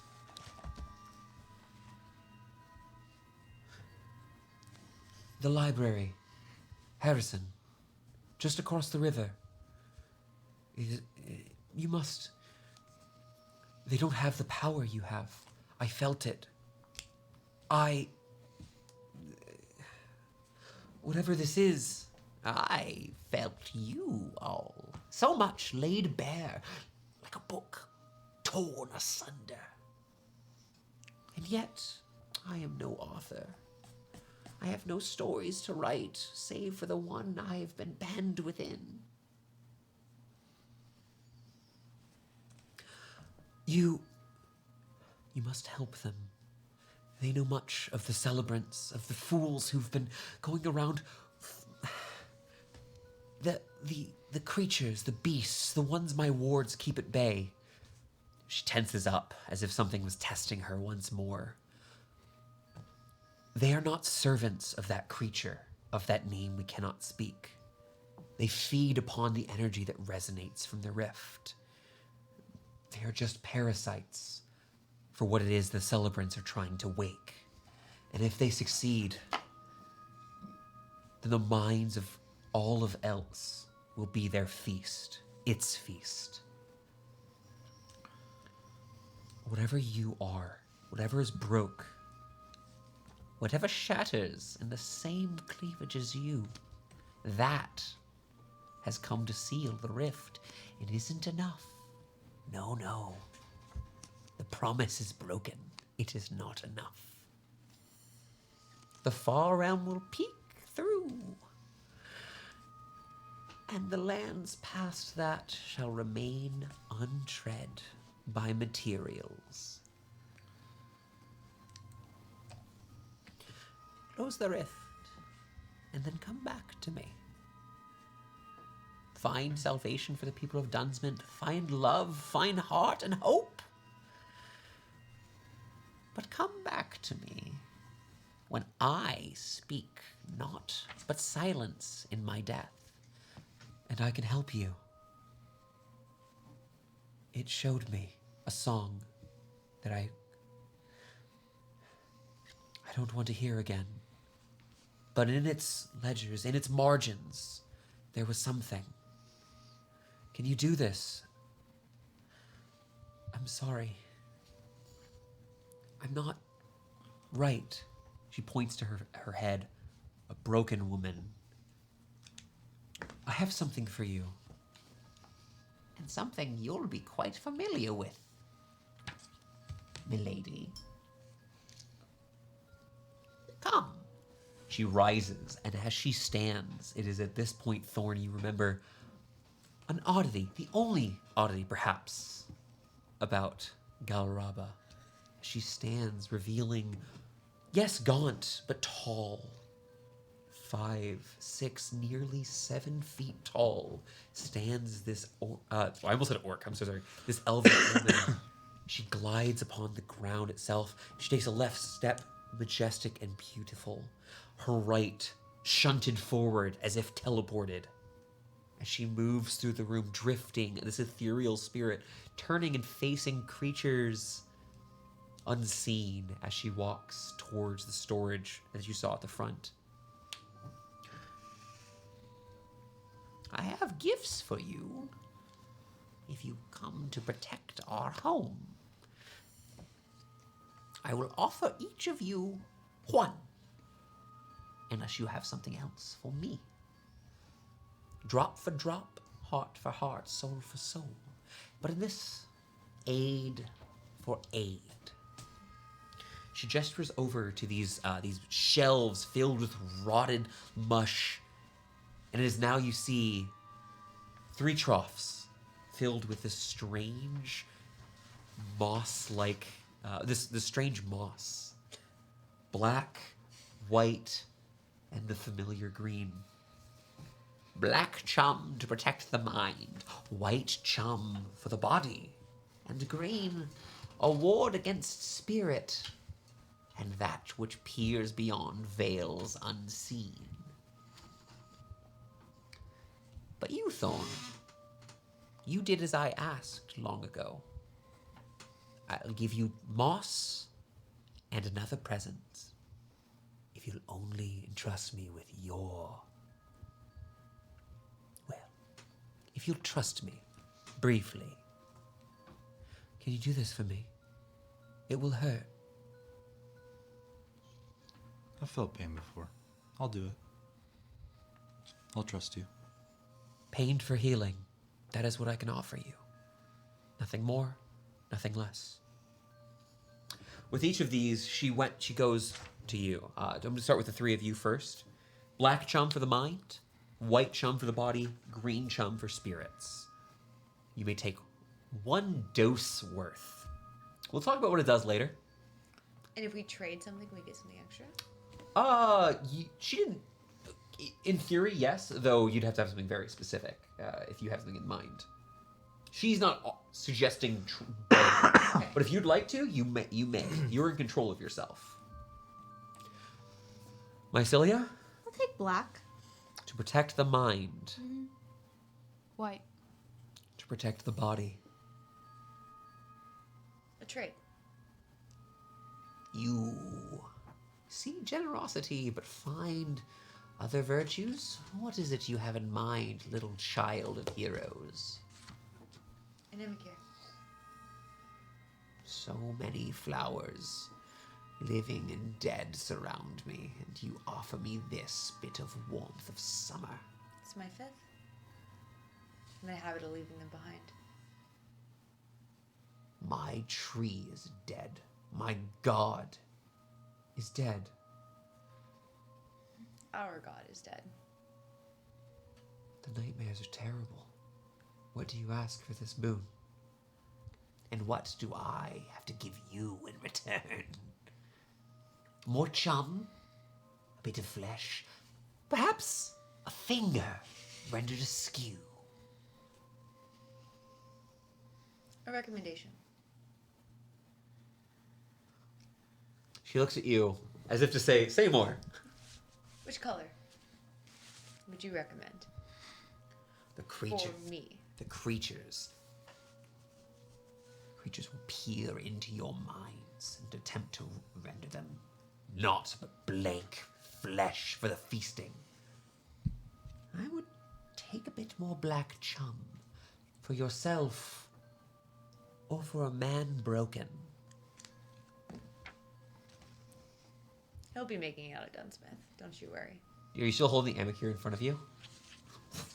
She takes it. Small scratch. You feel briefly nails, sharp, though not matching her hands, scrape against the palm of your hand.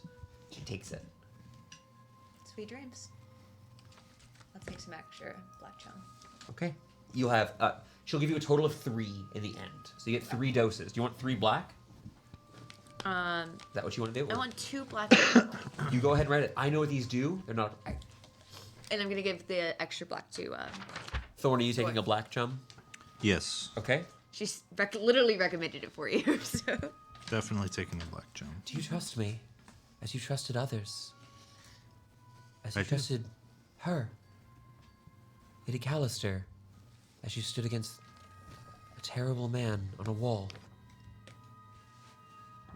Will you trust me even for but a moment? As you trusted a fair dwarf against an assassin? Against those who would burn the city to the ground just to control it? I will. Will you trust me as you did once a man, giving your body beneath his protection, beneath his wide stance and optimism and hope? Will you trust me? Your flesh, your palm, give it to me. She takes your hand, and in that moment, you watch a silvered dagger strike the tiniest drop placed against your finger itself. The tiniest drop of blood begins rolling down it. She lifts it, grabbing your other hand as it drops atop your ring. You watch as one of these wells within it, these vials within your blood well ring, glows with light here. She takes it, it siphons, sucking it deep within itself as it fills with Laurentius's blood. I'm gonna need you to add a +1 to your spell save DC and attack rolls for me. Nice. Kala dying over here. Poor wizard, fully knowing what that means. Current wizard. Yeah. I miss wizards. You She takes destroyed it, my as she life. pulls back the dagger, still damp with a drop of your blood. Your trust can still be revoked until this touches my tongue. May I have this? She looks at it. It's rolling down the blade. You hesitate a moment longer, it'll fall to the floor. And you know that whatever this is will be gone. You watch a single drop of your blood drip onto the tongue of this elf. She recoils, falling back out of this room, back to her chair. Very well. You must go. The library. You'll find them there. They know more about the celebrants than I do. I cannot keep it. The wards take all of it, what I need to know. But you'll find things good and bad, dark and light, foolish and brilliant. Ah, what a gem you all are. I give it to you. When we return from our brief break, you shall leave my hut. All right, we're going to take a quick break here, fill up our drinks. Thank you guys so much for putting up with the nonsense voice switching here. We're going to take Loved a quick break. We're going to switch out our, fill up our drinks. And then when we come back, stay right there. We're going to see what happens else here in Dunsmith. All right, BRB.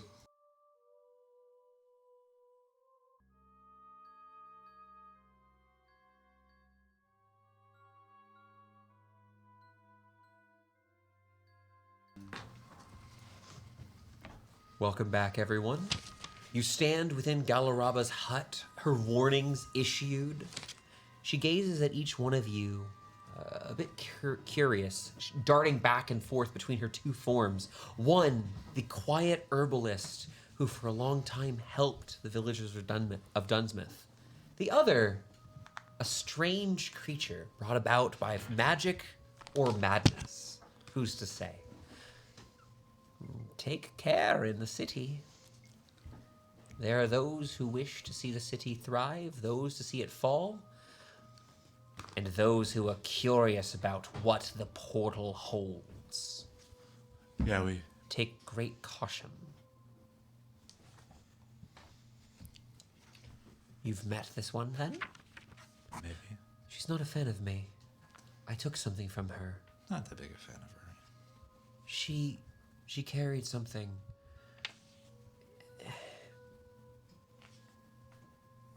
She gestures over towards the fine door in the back of the cottage before you leave here.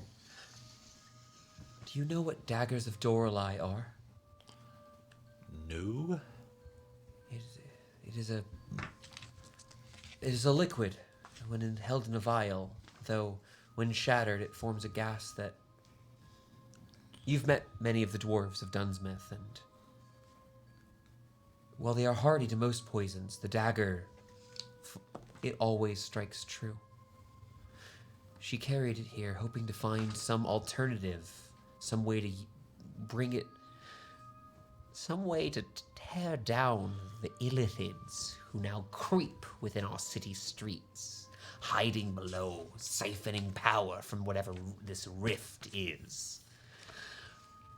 She thought she could turn it against them, and I believed her wrong.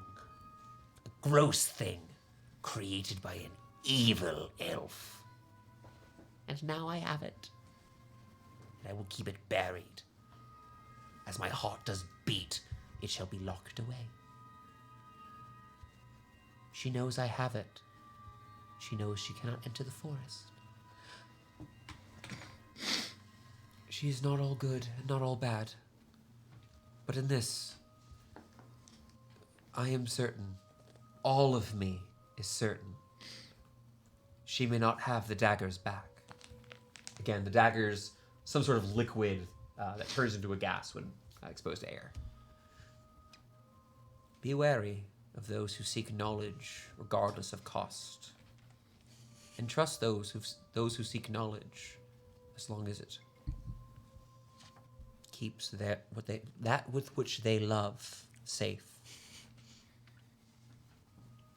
Now go. I tire, and I must fix the wards once more. All right. Beware of the round stones on the pathway out. Noted. We will definitely avoid them. Wait, define round. Bulbous, burgeoning, filled with that which you do not want to meet, Laurentius. Okay. There are things here, my wards, they've grown stronger and wronger at the same time. Okay. Thanks for your help. Yes. I'm so sorry. Sometimes I find it finally got to me. I'm a creepy lady. You guys have been seeing her age and de-age this whole time, right? Yeah, okay, perfect. I've been seeing you age and de-age in real life. Oh, It's wild. thank you. That's such a nice thing to say in this one instance. As we walk out, can I rack my brain for if I've heard what the daggers of Doralai are? Give me a history check. I'm so flattered. Yeah, you and Victoria are allowed to. No. Just roll your dice. Just roll your dice. Just roll your dice. Fuck it. I was wondering why that sounded familiar. Is that a natty 1? I'm so good at history. What is the result? With the natural 1, it's a 12. It's the one thing I really good That at. is a failure. AC 15. That one. You've nat 1. No. Wait. I have a. Are you checking? I only have a red one. I Red can only ones, give you disadvantage. I can only give myself disadvantage. I have think the ability Matthew to was give mocking advantage, but I'm really scared of the fact that we're about to fight You scary have stuff. the good Yeah, ones. save them. Are those both black? They're both black. You I have the also good have ones. black one. Yeah, You can do either. We can do either, which is why I've been saving them. 'Cause I used a blue one before. Get rid of it. Sorry, this history check is not worth it. Hey, Yeah, it's But it's no, not. here's what I'll say. Okay. It's No, a failure, but I'm not cringed giving you at the nothing. joke I made, not at my Okay. roll. So, Yeah. the daggers of Doralai, you would just vaguely know, barely, you don't know quite as much as she told you, but Galaraba mentioned the daggers of Doralai is just a name, like Alchemist Fire is a name of a liquid, right? And you know it's some sort of poison gas. But unfortunately, this is not a particular area of history that your family felt they wanted to teach you a lot about. Like, it was uncomfortable. Something about it's slipping past you. Just like killed her. You didn't make it easy, did you? I'm sorry. Do you leave the home? Yeah, it's time to go. Avoid Time the to find the routes. library. You Library. hear not the door close, Yes. though as you glance over your shoulders, having passed through the threshold, the wooden door, rotted and aged, is shut. A bulwark of some kind clearly in place. Clever. Iconic. I like the bulwark thing. Oh, I've been having a lot of fun this Yeah. with words. We're fine. She's a wood elf. Bulwark. You know. Yeah, okay, you got me. Yeah. Loved it. Was she always this spooky, or is this... I guess you don't really remember, maybe? You see Ralnor fully covered head to toe in rotten plants. He seems to have been trying to eat things, but looks nauseous. I should have taken the black moss for Malmor. I have an extra dose, but she told me to take... She told me to take the white one, so... To answer your question, no, she was not like that. It feels like you come from, like, a haunted house. You know what? It was a nice town at one point. It is not a nice town anymore. I'm sorry.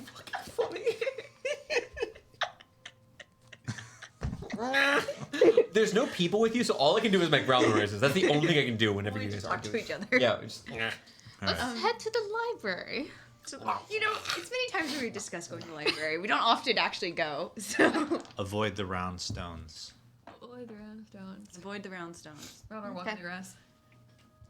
I guess I'll walk in front, I suppose. Is the plan to make it towards Unless Dunsmith? you know where the library is. Yeah, we gotta head to the library. Do you know where it is?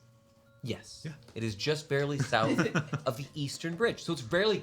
Once you're in town, you can almost immediately get there. No, like, you've been there plenty, but, like, do you remember where it is my question. Not, Oh, do yeah. you, just Thorn, no. I have a list of key points that I remember. You've had a library book. Which is a secret for you. For me?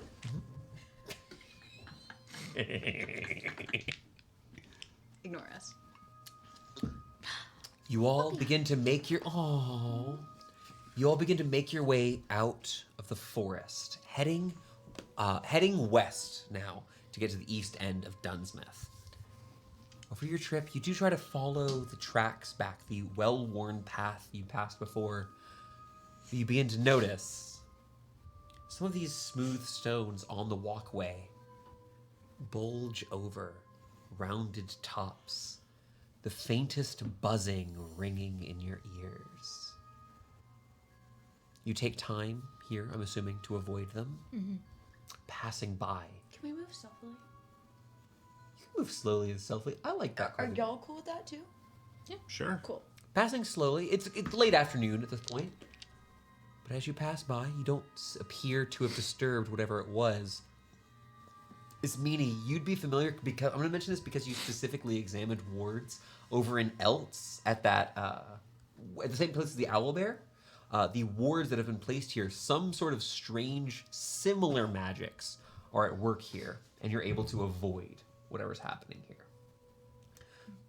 Pushing further still, you eventually make your way past the clearing, past the wards, past the trail, into Dunsmith once more. The town itself still... Oh, my phone is dead. I'm so sorry.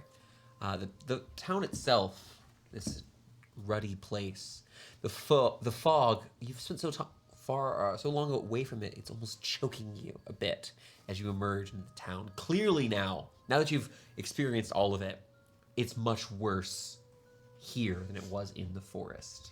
And it was almost entirely gone within her little cottage. Something she's doing is protecting herself. Smart. Interesting. As you make your way through Dunsmith towards the Eastern Bridge, the Bridge of Renegades, as it is known. Amanda, why don't you roll me a d20? And you know what? Just, buddy, because I'm asking this. Victoria, would you do me a favor and plug this in for me? Pass this on over. 18. Oh, you have a dog. Clella, can you do that for me? You have a long cable, my hero. 18? Mm-hmm. Pushing through the streets. No sounds of whispers, cries, or other false beings reach your ears. You hear the closing of windows. You hear hushed commentary by those who hide within some of these homes. You know here as you pass with your high passive perception. I'm gonna get to you in a second, Connor. I got you. Good time. You do hear there are people living in some of these houses. You would say somewhere between a third and half of them seem to have people huddled inside. Windows, even those shattered, seemingly having furniture placed in front of them. Doors barricaded. Those around speaking quietly. The bridge itself, not far now that you found a major road. You can see the Renegade Bridge before you. The bridge itself, undamaged. We're not at the central bridge of the city, just to clarify. And we're still quite a ways away. We're many minutes away, just to clarify from that. But this is the river with the monster in it, right? Allegedly. Some would say that there might be a monster in the river, but the bridge here is undamaged. I would recommend we move extremely stealthily, creeping across the bridge even. And does anyone have anything they'd like to do to improve this? I'm gonna cast Pass Without a Trace. Beautiful.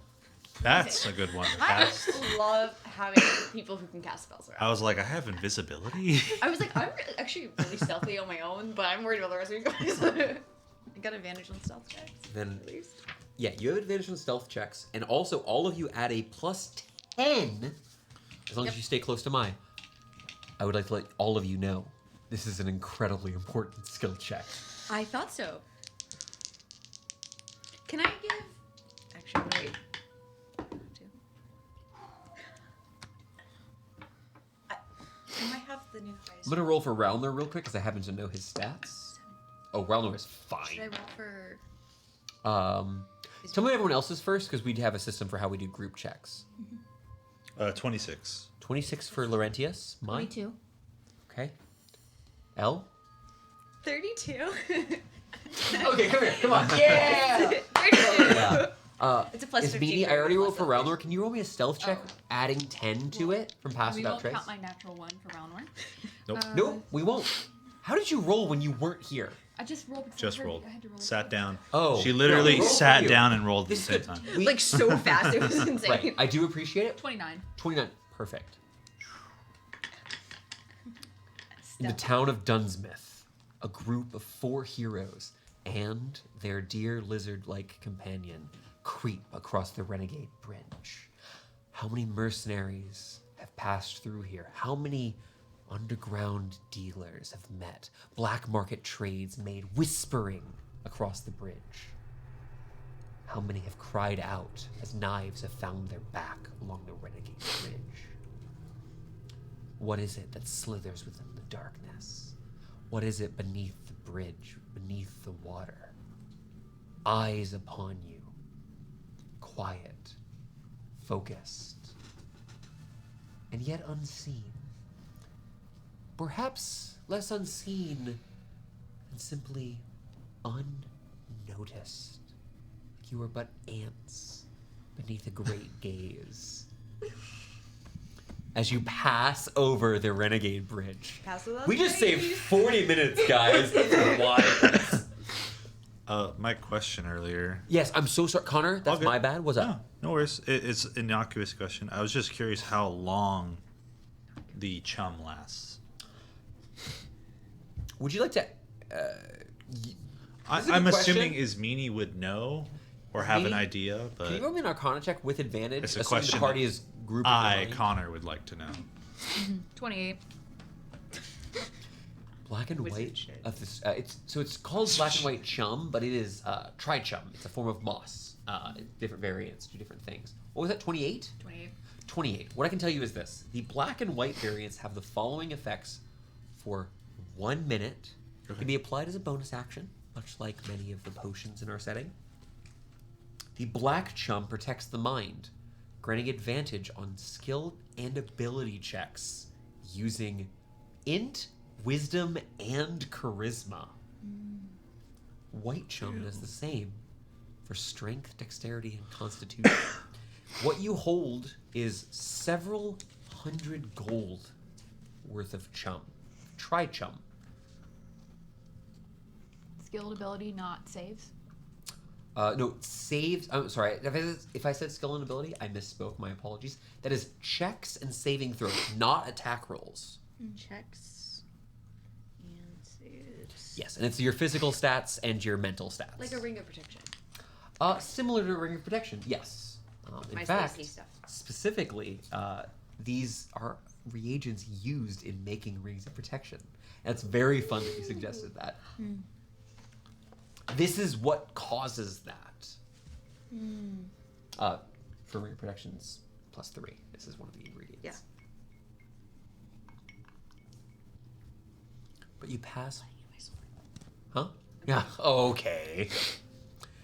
But you pass through the bridge, unharmed, unnoticed by whatever great leviathan lurks within the river proper. Now, I believe we said we were heading towards the Harrison Library. Harrison, yeah. Yes. Thorn, as you're making your steps through here, it's familiar. You almost reflexively, whoever's near you, you feel yourself almost reaching out for their hand, as if you have been. It's a pattern, muscle memory, twinging at parts of your mind unused recently. You make your way past a fondly remembered pastry shop. You pass by a cobbler, this old abandoned shop, gone now. You briefly see one of these structures, a home, 2 stories above some general store you haven't seen. You see a man's face, gaunt, savage, afraid. Close the window as you walk past in the streets. The faint chanting you heard north of the river, now quiet. Before finally arriving, you see the alleyway, this side street you should be taking. Now piled up, barrels, shattered bits of wood piled up, making this sort of fortification, preventing entrance. Disguised somewhat as like a refuse pile, abandoned material here, or maybe even a collapsed structure. Though Thorn, you would know that just past this is the small bit of road that leads to the Harrison Library. Probably about 8 feet. It truly looks, it almost has been, it's been made in such a way where it looks like abandoned scrap and a collapsed shack. Yeah. Though you know that's not supposed to be here. Is there any idea of a way around that I could think of? You could take a long way around. It'd be a couple of minutes to try to find the other to walk around to get there. But you could do that if you'd prefer. But also, it's not super tall, and it is just made of like barrels, shattered bits of wood, and such. You want to climb over? Yeah. About 8 feet. 8 feet. Are you gonna jump over and do a flip? Yeah, I'm gonna jump. You're gonna jump. Is this in the range? It's easy. Is this where you don't need to roll? Is this within your number? Because it's just flat road in front of it, so there's no adverse conditions. And if it's within your number, I don't need to ask for a check. Long. Yeah. Yeah. With 8 feet, it would be a high jump, actually, just as a quick reminder. Standing high, running high. I think you're actually exactly 8 feet. In my current thing, yes. Great. My current text. Elle, if you want to jump over it? I need to pull up my Excel sheet I made actually to calculate my jumps. Yes. This is one thing. There's very few things in 5e that require like a weird calculation, like a Pathfinder style calculation. This is one of them, which is fine, but I like Excel, so. Okay. I don't need to roll, though. you don't need to roll because there's no adverse conditions. Normally, if there's an adverse condition, I'll ask you to roll just to double check. But would you like to leap over it? I have a ring of feather fall, as a reminder. I would like a natural 20. They're gonna shoot Does me it with an arrow. count towards anything? It does, but it's not. It is not an attack roll. That makes you feel better. Elle, you leap over, finding yourself clattering quickly on the ground on the other side. A couple things are going to happen. First, you glance around you and you notice a few things. First, behind you, The facade that you had just been looking at actually has, you can see here, a small door. Too short, where you definitely would have to crouch to push it open. But there is an actual portal that has been set up on this side. You could push out a portion of it to open it. Oh. But you also do notice someone who has very clearly noticed you, about 20, 30 feet further in the alley, who is standing there with a light crossbow in hand. You see kneeling with a large iron helmet, visor down, though their arms are bare, green-skinned, trained on you. We're friends with Laurentius Thorn. We came back with him to figure out what's going on. I don't know what a thorn is, but You don't know... I forgot his name of his Logan? tavern. Logan Thorn's kid? Let me make another check for no particular reason. the tavern keep? The drow. Bad haircut. Purple. You hear him whistle out. That haircut. A few moments later, Did I you hear watch something? further back a structure. Did I hear a shit talk? A structure. You guys can hear this. You can hear this muffled. She's not far. You could fully hear me. L Screaming. isn't far, to be clear. L is not super far from you. I'm Like, calling out to the guy Yeah. 2 feet away. not super loud, I hope. Yeah, not super loud. He calls out. He goes, Stay there for a moment. All If you're trustworthy, no reason to rush. Yeah. Okay. Mouser, he calls out to the side. A few moments later, you watch as this gray-skinned figure, When do we get to start wide, climbing? bulbous head, grinning teeth, kind of pulled into like a grimace here. You see a goblin male approach. You can see that over tattered rags have haphazardly, like sort of like slapshod leather armor has been pulled over. You can see what looks like flecks of paint have been poured over the armor, blackened. Similarly, some splash to the face just to keep him in the shadows a bit. You watch as this goblin approaches.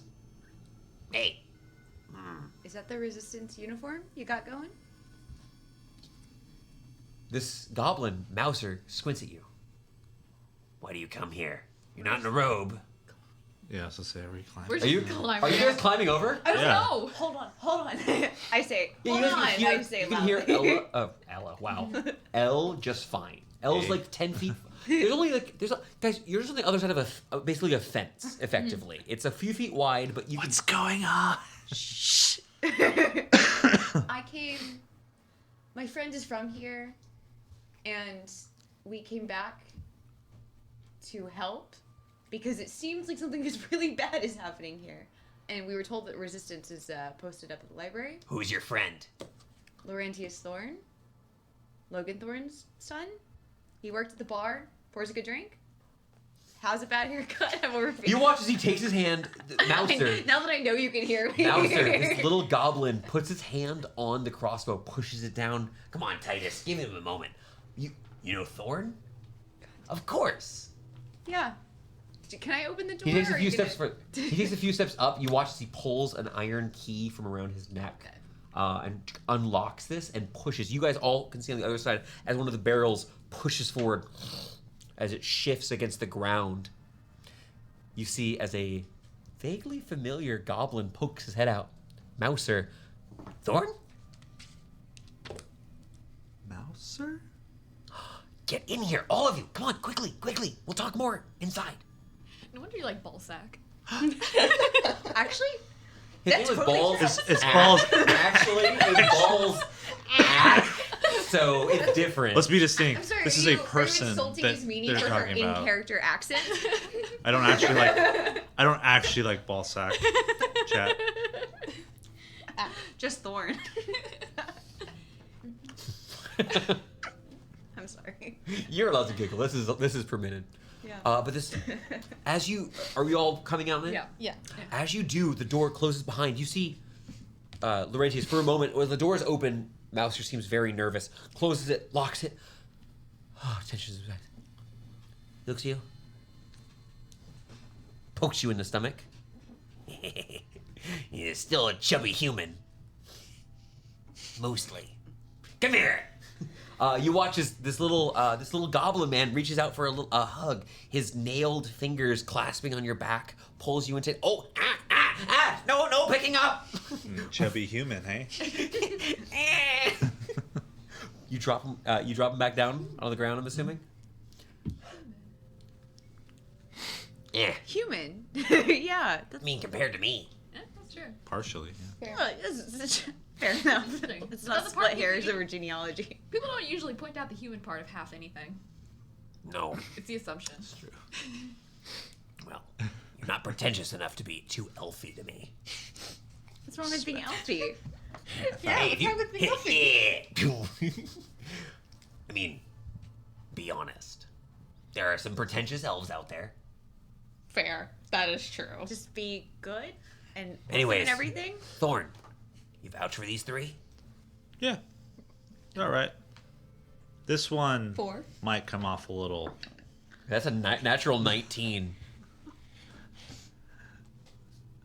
I heard the haircut He comment. grabs- I've seen you use a dagger on a thorn. Don't lie to Grabs me. like your coat, the lapels of this jacket you tend to wear. You made it to the big city. He looks down on your badge.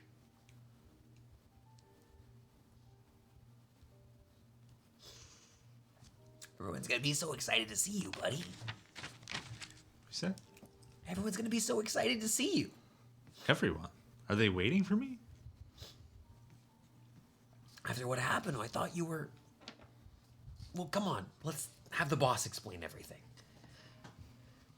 Yeah, you watch at this point as Mouser Friends. kind of excitedly, you watch as he's reaching out, kind of trying to tap his back, but at this point it's like just barely above like your belt line, just kind of tapping you in the small of the Hey, back. easy there. He's like, whatever. Pinches your ass. It's fine. It's fine because it's Mouser. You remember him a bit. Like this is a friend, a frequent person who frequently failed to pay his tab over at the Lion's Paw. You begin making your way into this winding alleyway before reaching this structure, an old, well-maintained building. You can see the windows boarded over. A few sets of spiked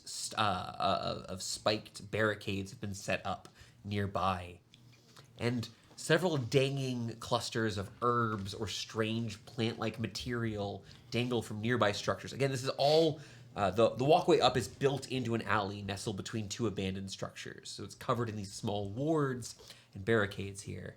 But Mouser walks up to the front of the library, opens the door, and enters Harrison. Best behavior. You never have to worry about me. Never have to worry about me Everyone either. points at Elle. You were just as much of a problem. Don't I heard the haircut comment. You use a dagger. We can fight about this after Gunsmith. Inside is an odd assortment of folks. Some of them huddled around tables, others curled up in corners, resting, covered in thick blankets, torn up, moth-eaten, barely hanging on. You see on the far end of the room a small hospital set up, this triage set with a few healers coming by, tending to the wounds of folks. You hear the groaning of some sort of man in distress in the distance. Someone in pain, hurting. I'm going to talk to everyone besides Thorn first. You see rows and rows of books. Some of these shelves have been disturbed, pushed to the side. One of them on the far side knocked over. You do see a pile next to a large hearth, keeping this room warm, with a pile of books nearby, just to keep the flames going. You see maps of Dunsmith postered up on the sides of shelves and walls, with routes written out on them, with people going with notes on different places. You can see what looks to be a large table in the center with several people standing there. You see amongst them Mouser quickly walking up and speaking with some folks who seemingly look to be in charge. You see another orc, this time a man in that same thick iron helmet, massive, a mountain of an orc. You've seen strong folks, but this person's shoulders ripple and ripple, a majestic, powerful being here. Axe angled and leaned on the table. you see another figure, this human nervously flitting through pages in what looks to be some sort of notebook. A human man, nervous, hair damp with sweat pressed against his face. And oddly, you see a collection of lizard folk resting near the flames, almost dormant, sleeping, napping, regaining their strength before whatever it is that they are to do. But Thorn sees none of this. He sees a woman standing at the head of a table. Hair pulled back, this tight bandana pulled, keeping this fiery red tongues of hair out of her face as she points her finger along a map along the table. She states orders, not out of control, but competence. Commanding routes of patrols. You hear the phrase supply lines, food, resupply. Laurentius Thorn, you see Fiona McTara standing at the head of the table as Mouser begins walking from the party, from the Defiant Smiles, towards the central table. Her back is like 3/4 towards you, so like she could potentially see by turning, but she hasn't noticed you. I'm gonna kind of sneak around to the side and see if I can like kind of sidle up next to her and take a look at the map. I would like a stealth check. Know that this is versus not a super high DC. How long is Pass Without Trace lost? Like an hour. If it's an hour, it's still active. If it's 10 minutes, it's not. An hour. Can An I hour? It is still active. quick? Can I prestidigitate Thorn to just look so gross? He's You want to clean up Thorn? aiming for the girl. he made a beeline. She is a fair. She is so a I'm going- beauty, and you can see something on Thorn's face. I would say transform. Is that fair? Yeah, that's right. And I don't. If I ever Like- speak for you, and I don't. Awesome. If I ever say something that you don't agree with, please stop me. I don't ever want to control something. I'm having this sound memory that's like a deep pull, but it's the sound of the clinic after the introduction/tutorial of Neverwinter Nights, where you're kind of like in the temple and there's all these people wailing and groaning whenever you finally meet like Lady Arabette de Chilmerand. It's just like the soundtrack, like the crying and groaning, like going on in That the deep. background. Okay, you played this game way more than I have. That deep pull is exactly correct, Victoria. That is exactly the energy I'm going for here. 5 space campaign. You got this beautiful Yeah. woman This is standing vibes. there telling you what to do, and you hear and this beautiful Yeah, music. because over top. there are injured folks. There's a lot of people here are armed. This looks like, but most people here who are not like on a table being tended to, being cut and salved into, are armed here. It looks like doesn't look like a refugee camp. To be clear.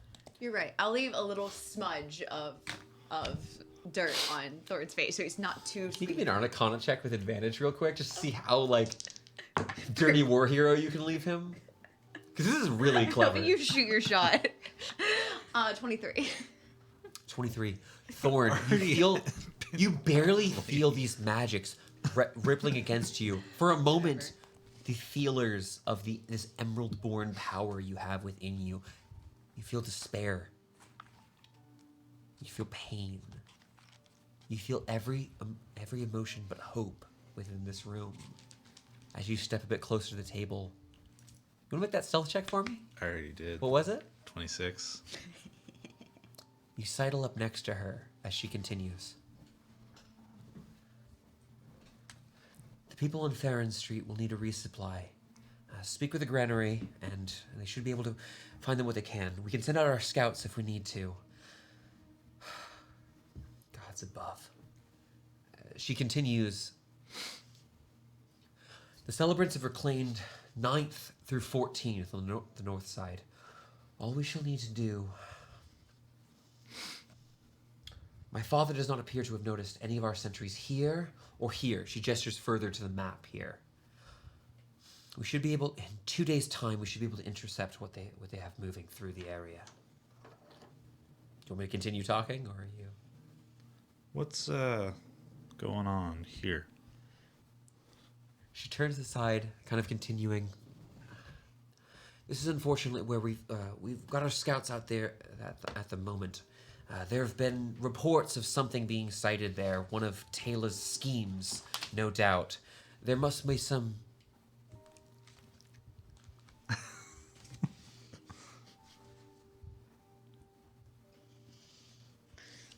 She reaches out, Surprise. tentatively, touching at your shoulder. Yeah, we're just like Laurentia? the drama. What madness has taken me? No, you're. Mouser. Yep. He looks to her, a smile on his face, and nods. He's here. It's me. She takes a step closer, grasping ever so slightly, barely, as if you shatter at your shoulder. Do you want me to pinch you? Make sure you're not dreaming? I had heard something had happened. I don't The remember. ground quaked and you were gone. My father, he said you were among the first. How are you here? It has been so long. I don't remember much. I Your remember. voice. Were you hurt? People keep saying that. I sound different. I don't remember sounding any other way.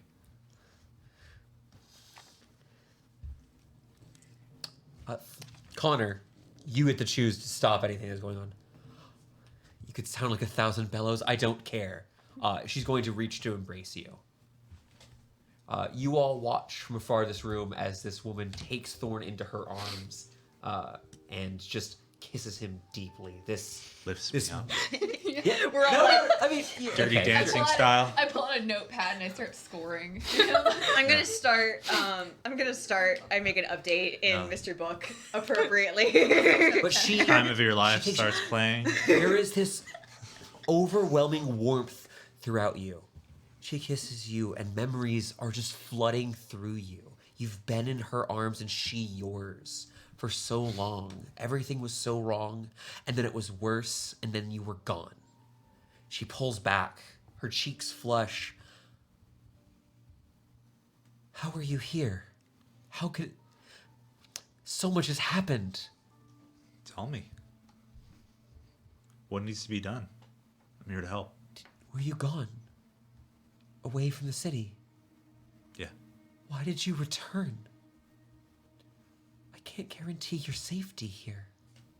I'm here to fix what's going on. What maybe I may Love, have there is- caused. I don't know. So much has happened.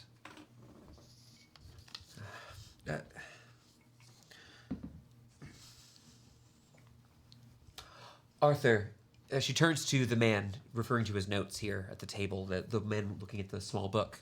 He looks up, yes. Your type. Arthur, Fired. I need you to handle the Sorry, manifest. boat guy. Determine the distribution of food. I have to attend to this. He looks. Of course. You watch as he quickly dries out a quill, puts it in a small sort of sheath on his hip, closes Pocket his book, protector. protects sorry. it, and continues working as Fiona, placing her hand on your back, steps away from the table, closer towards the friends. I have 1,000 questions, and yet I might be able to answer a handful of those. are you hurt? Yes and no. I have gathered people. We can heal you if you are hurt. It's not something that is physical. It's more of a mental. Emotional damage. He is emotionally damaged. Sorry.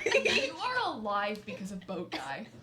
I learned how to start constructs from boat guy. I'm sorry. Victoria's been menacing me with her finger for like 30 seconds. And I'm scared. There are pieces of my memory, I guess, of I ship you in my personality that I guess are gone as a result of whatever happened. I don't know. So no, You've I lost am not. 1,000 days. It doesn't matter. You're here. I will do my best to keep you safe. And she gazes over. Your companions? Yeah, we're here She to. pulls back ever so slightly. You did Who are bring these? 3 women with you. I did not get a dog. My consort. No. I'm going to throw something at you. Elle murders you. Sorry. I'm gay. Fiona. Nice to meet you. Straight. She goes, No. I'm kidding. I actually have like a thing going with the princess. Did you bring him here? Yeah, we wanted to come help. He wanted to come back home. You're so armored. And We came for a fight. We Yeah, kinda we're do- you here brought to- warriors? This is our job. What we Yeah. have, what we have left is so little. We're here to. You're a blessing from every god, the Fix 9 it. and beyond. Maybe not beyond. Maybe beyond. Nah, Beyond, but we don't know if it's a positive. It's not safe. You have the luxury of leaving. I must protect the people. We're not going anywhere. At least I'm not going anywhere. I need warriors and not. I might surprise you. I've learned a few things. We're pretty handy in a fight. I will say. You should see him work. It some seems fun I've magic. missed something. Yeah. I've. Laurentius, I suppose you haven't had a newspaper So, in a while. remember how I was saying that, yes, TT, I've heard that.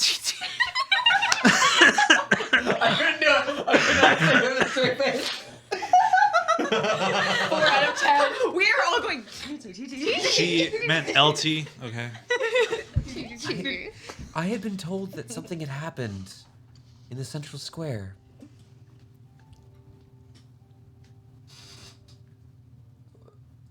When whatever fell into the city, when it burst, that you were amongst those who fell. Yet here I stand. And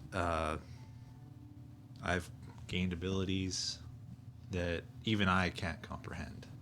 But they're useful. And I'm here to be of use for the better of Elts. Or Dunsmith, I mean. Part of Elts. Yeah, it's part of it. Part of Elts. This is very important. I don't give a shit about Elts. I will tell you guys this. I rolled very poorly on an important roll. I'm going to spend my bicycle. Okay, I only have this. I don't ever spend my bicycles on me. Okay.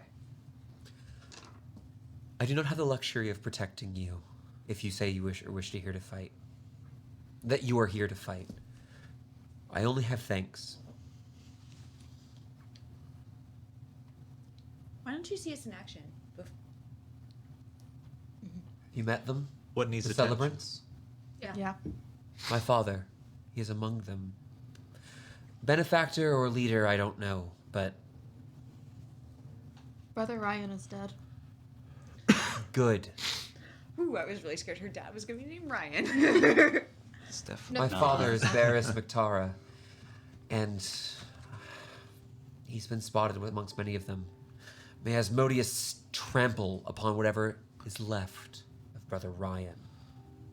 They've killed so many, brought them to whatever blood sacrifices they find beneath my home. It's simple. We close the rifts. We fix the city. We heal Thorn's memories. What do you know of the rifts? We've heard this. They need to be closed, apparently. That's pretty much it. We've done everything I could. Scientifically, that's where the bad stuff is coming from. Yeah. Yeah. The elf, she helped us keep this place hidden, but she said it wouldn't last long. She sent us here Which to elf? close the rift. Galaraba, That makes sense. she sent you. Yeah, she told us to come to the library to help the resistance. We've slowly, as she can't protect many, sent people to get out of the city. But we've stopped recently. Losses? Worries that people aren't getting out. The fort. The fort. Yeah. Is Fort Harrigan not a safe haven then? No. We've heard correspondence, but it was strange. They Wrong. are dead. They were all thralls. It's a to hive some of- degree. The king Yeah. has sent men The to beasts. check here, Yes. and they haven't gone here. The The creatures. Yeah. They float in the night. What did you call them, Ismini? Mind flayers, illithids, you name it. Husks. And Arthur was Husks, right. Arthur. Mind flayers have taken our city. Yes. And a bunch of fanatics. I think Where can we go to be of most use and do the most damage? you asked such a convenient question for what I was about to say. Oh, cool. This is me, Matthew. You guys hear the doors of the library swinging open. And you see an orcish man here standing now. One of those helmets you saw before, this one corroded, burned away, his face dripping with blood, burned away. One of his eyes open, the other obscured by blood, burns, shattered bits of metal, maybe even embedded in himself. He calls out, "Help!" Mai, can you help this man? That one's on us, and that's a cinematic parallel. I think we're supposed to go.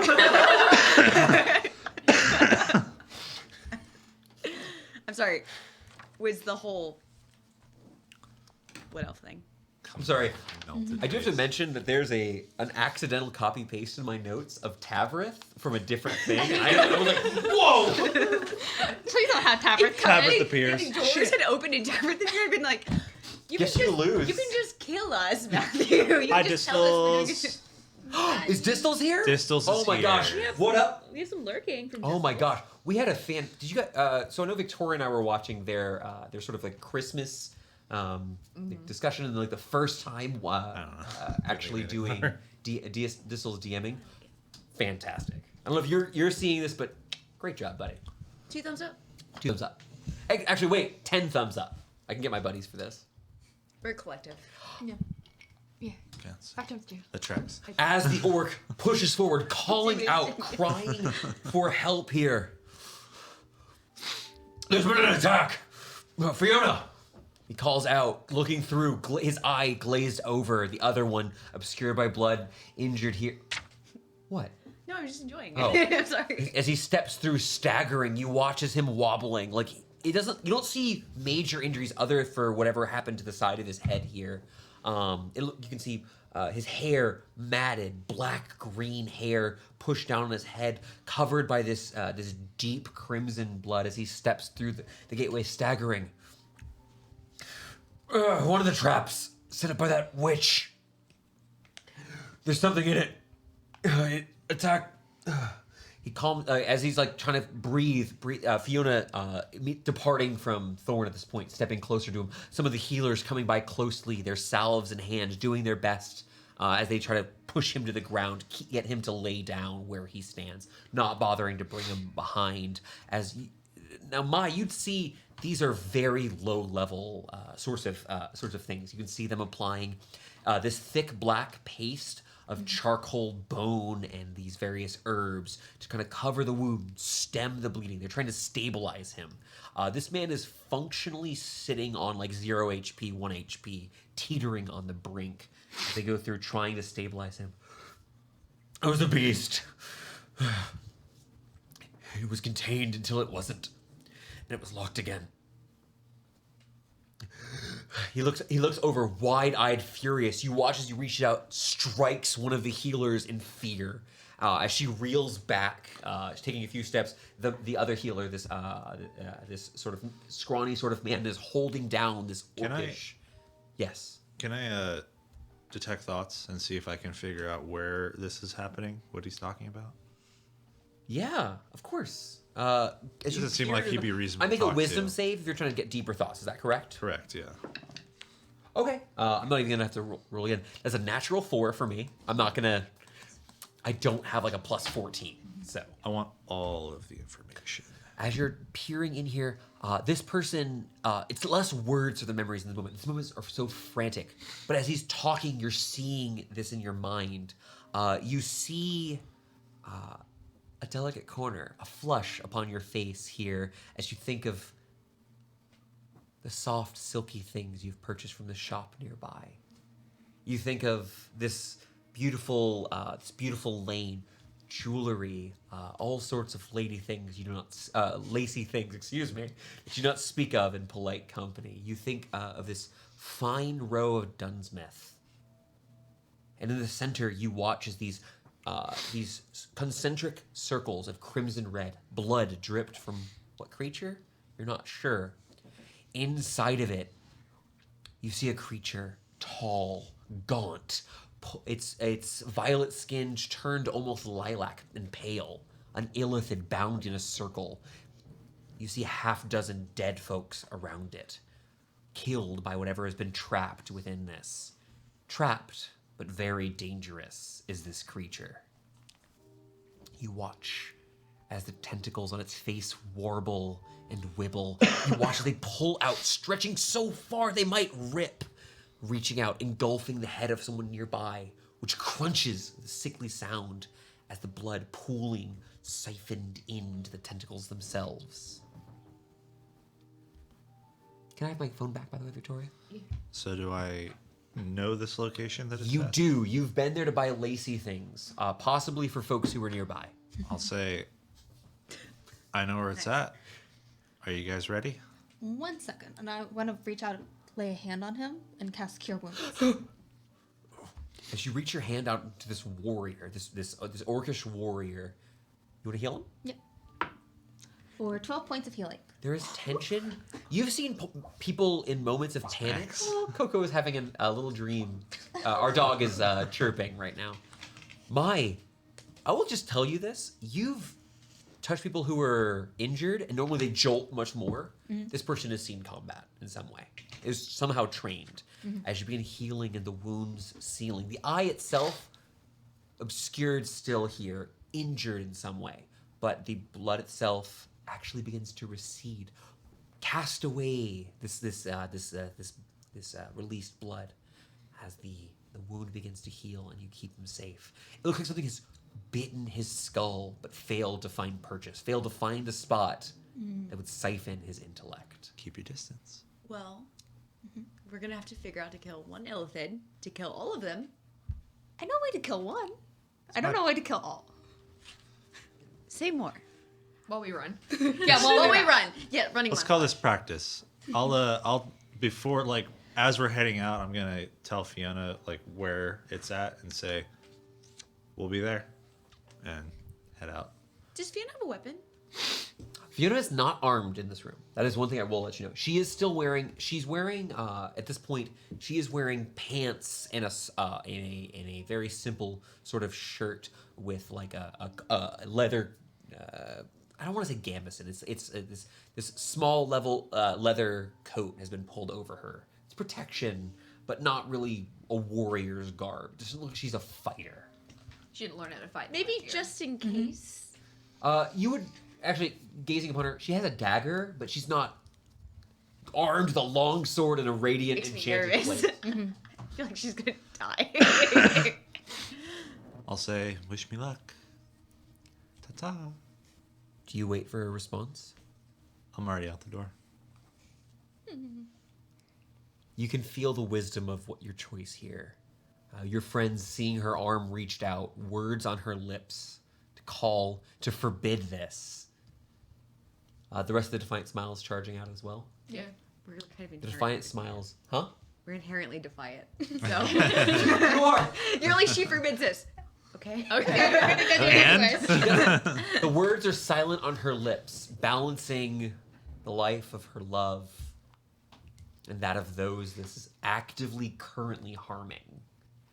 In your memories, there are others still there. You charge out into the darkness. follow me. Want to give you some violence, Alex? Some violent music? I'd really appreciate that here.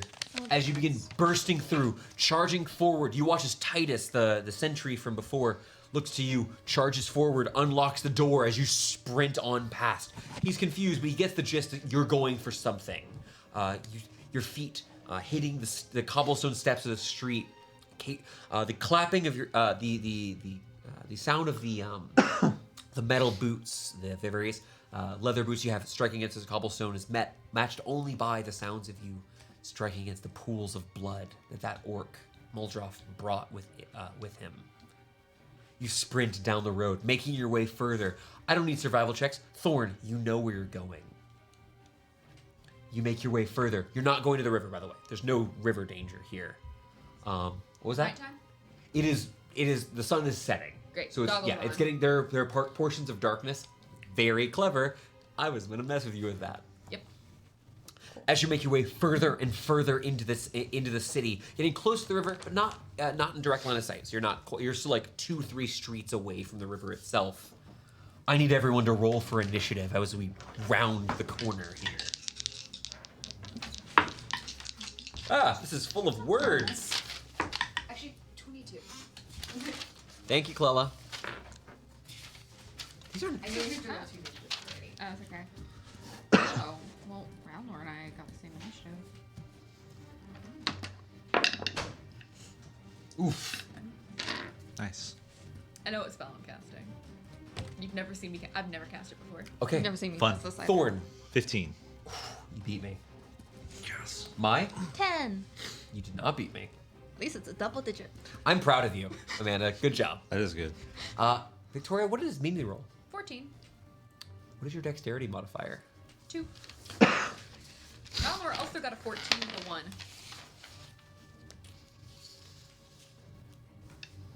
Can you roll me a d20 for no particular reason? Oh. Oh. 4. Yeah, I beat you. Okay. So that is. Roundlord and I will go together after whatever it is. You rolled a 15, but Roundlord got the 14? No, we both got 14s. Sure, plus 2. Okay, so But I'm wait. plus 2 and he's plus 1. This is Mimi, me, and then Roundlord. I thought I lost the roll. It was for Roundlord. Roundlord. I have a +1 modifier on Roundlord does. And Clella already let me know 22 for L. We're gonna talk about, because Clella stepped away, we're gonna talk about what L did here in a second. You round the corner here, and then you see it. Though you hear it as soon as you round the corner, the sounds of the screams as you watch as one of these folks pulling a sort of hand cart here cries out and stops, cut off by some horrible fate. You see this creature, a mind flayer, standing probably 6.5 or so feet tall, long tendrils dangling down, probably to about I think like center chest area. As it looks at this, but the creature itself seems strange and a bit different from what you've seen, what you saw the other night here. You see that the tentacles themselves seem to have these thick barbs emerging from them. The creature is thinner in places it shouldn't be. Its limbs longer. It looks wrong. There's a wrongness to it, and it almost appears hurt in some way. Those skill checks will help give you more information. The creature sucks at the top of this person's head, and the person collapses. Fully silent, no spasms, nothing. Dead on the ground. You watch as others backs against the wall. There looks like 3 or 4 others standing in the street, while others might have scurried recently into one of the storefronts. The street itself is probably about 15 feet wide. Okay, there are these concentric circles that burst outwards all the way out to the street. You guys are sitting at the edge of the outmost circle here. Not entirely certain of what these markings mean by default, but you're all here. L goes first. You are roughly 35 to 50 feet. It's the ballpark of where you Okay, are. I'm gonna move up to the outside of the circle. The circle, so concentration. Okay. About 30 feet is the outermost circle. Is that okay? Yeah. Cool. And I think I'm going to start by playing it safe with a firebolt. Go ahead and make an attack roll. You fire out this creature moving with a strange speed. What was the attack? It's a 9. A 9 is not going to hit. Yeah. But you watch this creature seems to react strangely, moving erratically, and it almost you can almost see an after image of it as it moves to the side, turning to see you. You watch as the tentacles expand from its mouth as it cries out with this horrible sucking sound. That's terrible. Fire your firebolt doesn't work. Draw your sword out. Draw my sword out and quick look around. Is Taylor around? Because they mentioned it was like one of the witches' traps, and I assume they mean Taylor by that. Quick looking around, unless you want to make a perception check. Quick perception. I'll give it a QP. I have +1. Quick perception. Quick perception. How much can we shorten words in D&D? We can just call it. Yeah, that works. 15. You don't see Taylor at all. You do see that there are several people in the street, and also you can hear a couple people crying out in one of the side buildings here. Cool. I'll call. Please get away from the big creature, Sure. and move on. You scream out, and you want to stay just the 30-foot line, basically? Yeah. Okay. I'm scared of the circles. That is then going to be Thorn. Ismini, you're on deck. Thorn, you see this creature. Death. You know it to be death. It's lacking a sickle. You remember what it did. How far away? 30 to 40 feet. You want to move? I'm gonna melt it. I'm gonna quicken Scorching Ray, cast it at 3rd level. Okay.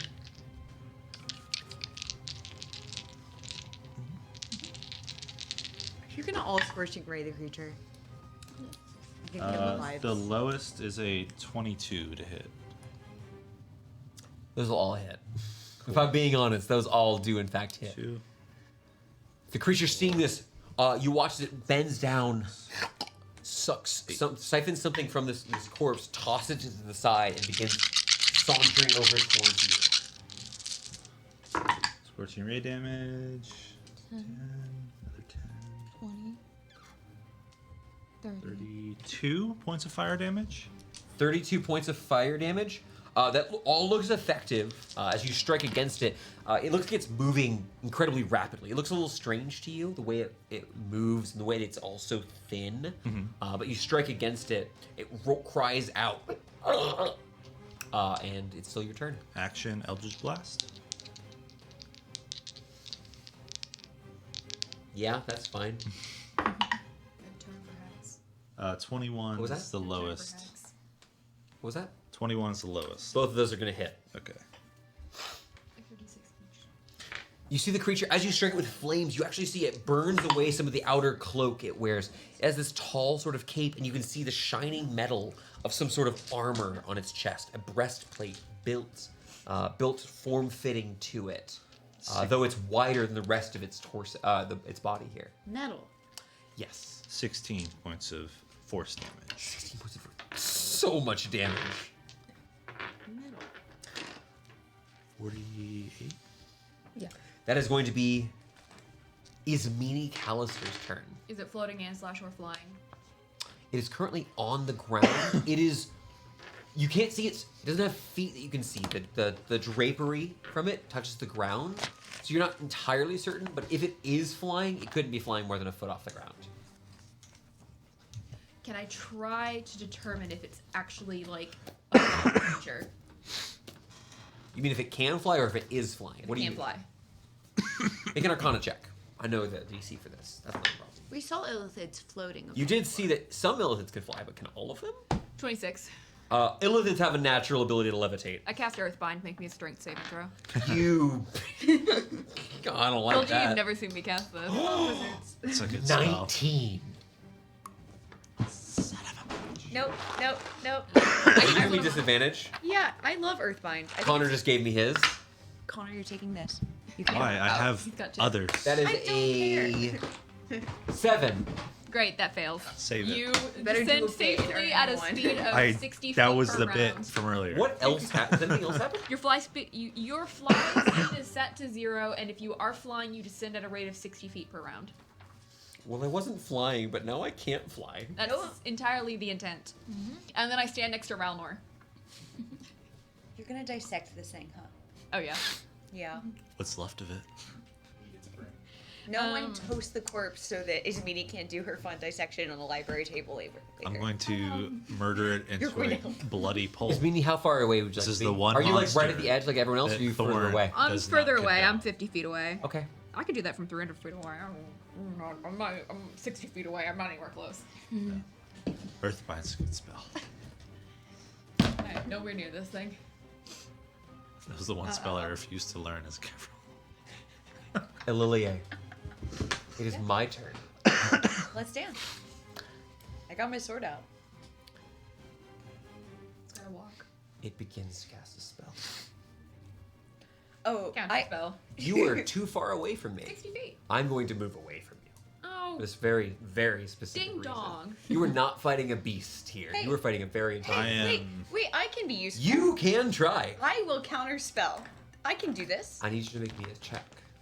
I am not casting a third No, level I don't spell. have counter spell.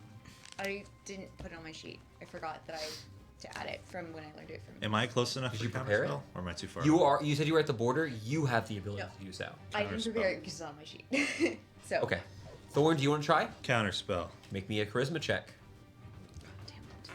This creature reaches out mentally. You see, as it does, Thorn, there's something very familiar to Does it. it have a walking speed? Because its fly speed is 0. It does have a walking speed. Okay. Just had to check. So, 10. just to let you know, you said you were going further away from where they were, which was roughly 30 feet. Yeah. I do have here an actual movement speed of 30 feet on the ground. On the ground, okay. So he's back, I'll say, he is backing up and giving himself some partial cover from one of these carts. That's why I was able to move away. You're very clearly a wizard. Yeah. I'm very smart. I just said don't fly. Deal with it. 10. That is insufficient. Don't worry, there's more saves involved. It reaches out, tapping into the mind of Lilia Erenjal. Make a wisdom saving throw with advantage. Me? Yes. I'm not very wise. Guess it wasn't clear.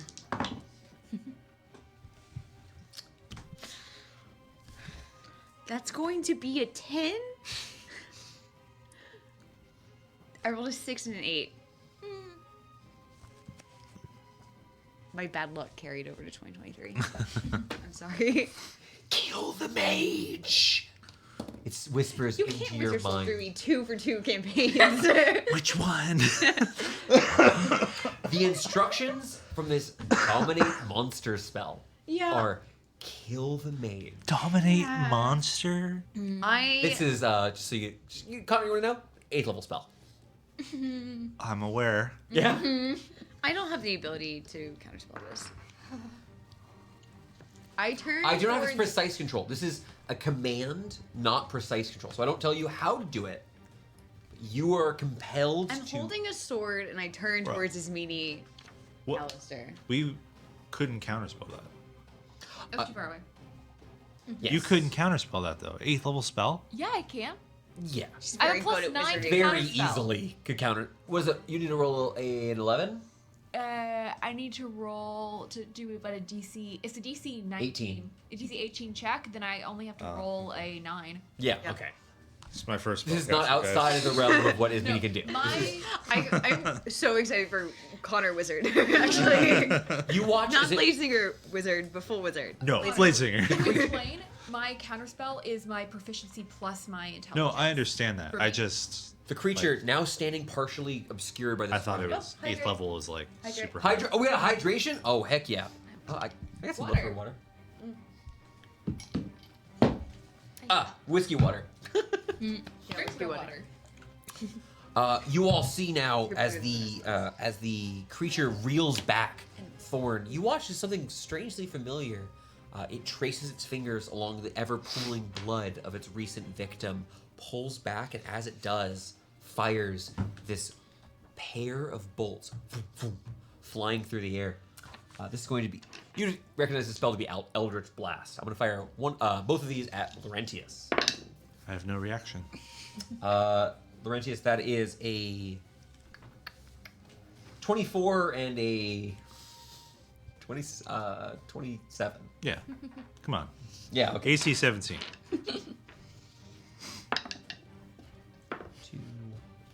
It's going to be a total of 10 points of force damage. Plus. Plus nothing. Okay. Boom, boom. It's not, Push. it is not Agonizing Blast. It is not. No, it does not have any of their Eldritch invocations. All right. But it pulls back, peering at you. You can still see the creature almost wreathed, in a realm of shadow here, gazing at you behind its this wagon. It's using its protection. We'll got a continue on. wagon on. Mai, you were outside. Ralnor. Ralnor, you were totally right, actually. I'm so Ralnor's sorry. gonna stand right next to his meaty because he only has an intelligence of 3 and does not know to go by an L. He'll stand there and just Very he'll take confusing. the dodge action. He does not know to bite L. Mai, There we go. Very short turns. Maya's gonna tap her staff really hard against the ground. you crack. Deadening silence. You guys can almost perceive as the fog dissipates briefly around you as you channel this power. What are you doing? I cast the spell Evil and Good. Tell me what this does. Huh? So, shimmering energy surrounds and protects you from fae, undead, and creatures originating from beyond the material plane. Outsiders. For the duration, celestials, elementals, fae, fiends, and undead have disadvantage on attack rolls against you. I'm going to action surge, because that was my action. And as an action, I'm going to cast Dismissal. Make me a charisma saving throw. Can I say something really quick? I actually have to ask a very specific question. I don't, but as you use, because I want to give you a chance as you use this first effect before making a decision on the second one.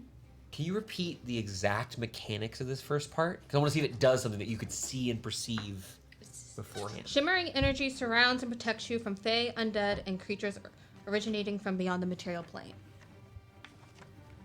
You've used this before in your life, you'd say?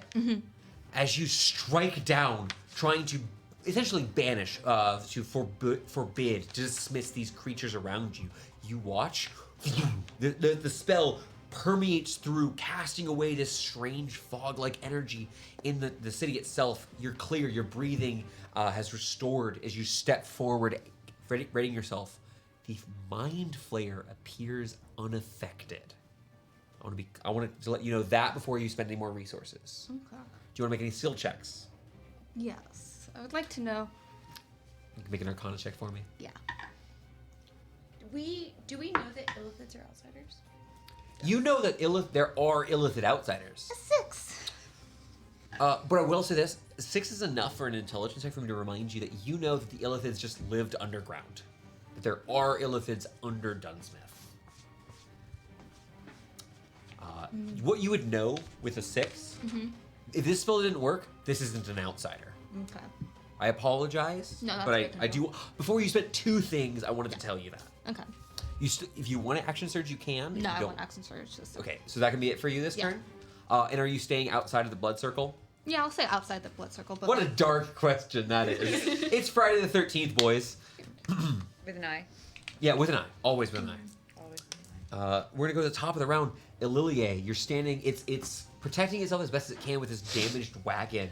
You see from where you are, there are these baskets, still capped, likely with some of the supplies Fiona was talking about. So I was told to kill the wizard. I believe I get to make my wisdom save at the end of my turn or the beginning. So specifically, the way that this works is each time you don't make a saving throw automatically. So I'll tell you that for now.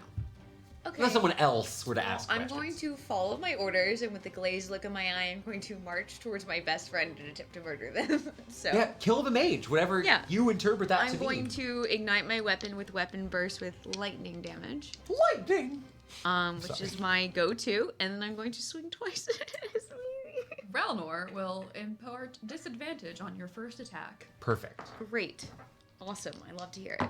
Disadvantage. Ralnor interposes himself. 13 will not hit you. Yeah. 13. The first swing you bring down, is being surprised. Ralnor, with his instincts and training, comes forward and like headbutts, like he strikes his head into the gut of Elle, just pushing you back a little bit. You're unharmed, but still. 24. That'll hit. A 24, a glaze in her eye as Elle steps forward, slashing at you with a lightning blade. 15 points of damage. I How's feel that- so horrible. How's that ward holding up? The ward's fine. Yeah. You strike. this is the- It's meaning this his is natural poorly. shield pulls up quickly, protecting her from damage. The illithid should pick someone who would be Inside, better. is Elle screaming? Because Elle's awake under all of this. The Ella's, instead of screaming, actively picturing what she will do to the illithid after this. And it involves helping with the dissection, for sure. All right. Then we're going to continue on to Thorn, going to his meanie afterwards. Thorn, you see Elle turn around. You can hear her attacking his meanie now. And the creature itself now, hiding behind the wagon, looks to be lurking around, looking for what it can strike against next. Is there a way I can move around to maybe get a better angle on the creature? Making your way closer to the side here. Yeah, I would say you can reduce its coverage to only the partial, so +2 instead Cool. here. Oh, let me. As you kind of move around, you can see more of it. It's not able to quite react in time, so you're able to get a better shot. Not perfect, though. I'll cast Hex on it, Okay. and then I'll just blast. Perfect. Imbuing it with some of these imbued patron powers, you fire these 2 blasts. A natural 1 No, that does not hit, in fact. and a natural 19. That hilarious. Does that crit with Hex? No, that's Hexblade's Curse. Hexblade's Curse, yeah. Plus your wish. D6. Oh, yeah. Ooh. Definitely don't want to forget that. So I think I Definitely. enjoyed Dungeons and Dragons. 15 points of damage. All of that damage seems... They do not appear to resist any of the damage you've just done to them. So necrotic works. Necrotic works just fine, as does force damage. It's very important to know. You cast it on him. There's a small connection between your mind and its, and this is uncomfortable thing. Can I affect strength saves? It's checks. Checks, sorry. Is that what you want to do? Yeah. Perfect. You see as it's trying to push over this wagon, flipping it over to get better cover, it's weakened. Its muscles responding less here. As you come in contact with this thing, the entity beneath you, the other creature, the being of the emeralds, roars with fury. It wants it dead. We got Continue. this. We got this. Is Meanie, that's your turn? Then it's me. May I, who knows how the spell would be broken, make a check to Yes. see if his meanie knows how the spell would be You broken? yes, absolutely. Arcana. 23. 23. This is the spell Dominate Person, a powerful, rare spell, though one that illithids can naturally cast limitedly. It can be broken through damage. All right, Ralnor, sick 'em. Now, Rowler's on you. This doesn't know. cause any action. Do you want Rowler to try to break the spell? You can call Rowler off partway through, don't worry. Yeah. What do you want to do with your action, though, Ismini? Blast it. It's feeling like blast it. It's also, by the way, it is a concentration spell. Yeah, so it's standing over there by, is it within 60 feet of me now? I have to move forward. If you want to move forward a little bit, you can. I can move forward a little bit. Perfect. Go on the other side of Val. And not getting out of, yeah. Not getting, yeah, sure. Yeah. Also, my intentions were just kill you, not do everything in my power. I don't know. I don't want to split hairs like that. actually. I'm going to cast, because it's hiding in cover, like a cart. Beautiful, I'm casting Shatter. It is a cart filled with supplies. Is that okay? Oh, I'm not casting Shatter. Complications. Never mind I would about all never. of that. After the concentration spell. After the concentration spell. It speaks into Laurentius's mind.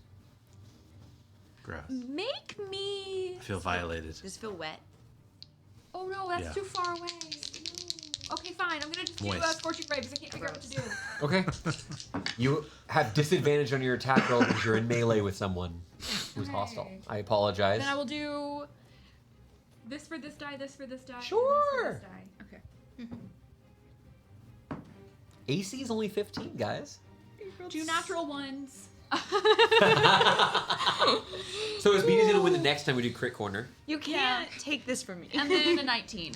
There's a three-way tie for natural ones right now. Am I one of those? No. 6. I forgot about the disadvantage. 6 total? 6 total. I forgot about the disadvantage. I only got 1 hit. I got 2 natural ones. Okay. I forgot about the disadvantage. Only one of those natural ones count, though. No, No. because, no, but they were No, two. because they they were were two two different different rolls. dice. They were 2 different rolls. 2 attack rolls, yeah. Okay, roll your. Go ahead and roll your damage for me. I did 6. Oh, okay. Tried policies. Creature is bloodied, harmed, and I apologize. It's in cover. What was your total to hit? 19. 19 is a hit. Okay, I did 6 damage. Exactly. I did 6 damage. Yay. Yeah, great. I've never felt so proud of a It second is roll. bloody. Damage is damage. Damage. So I've got.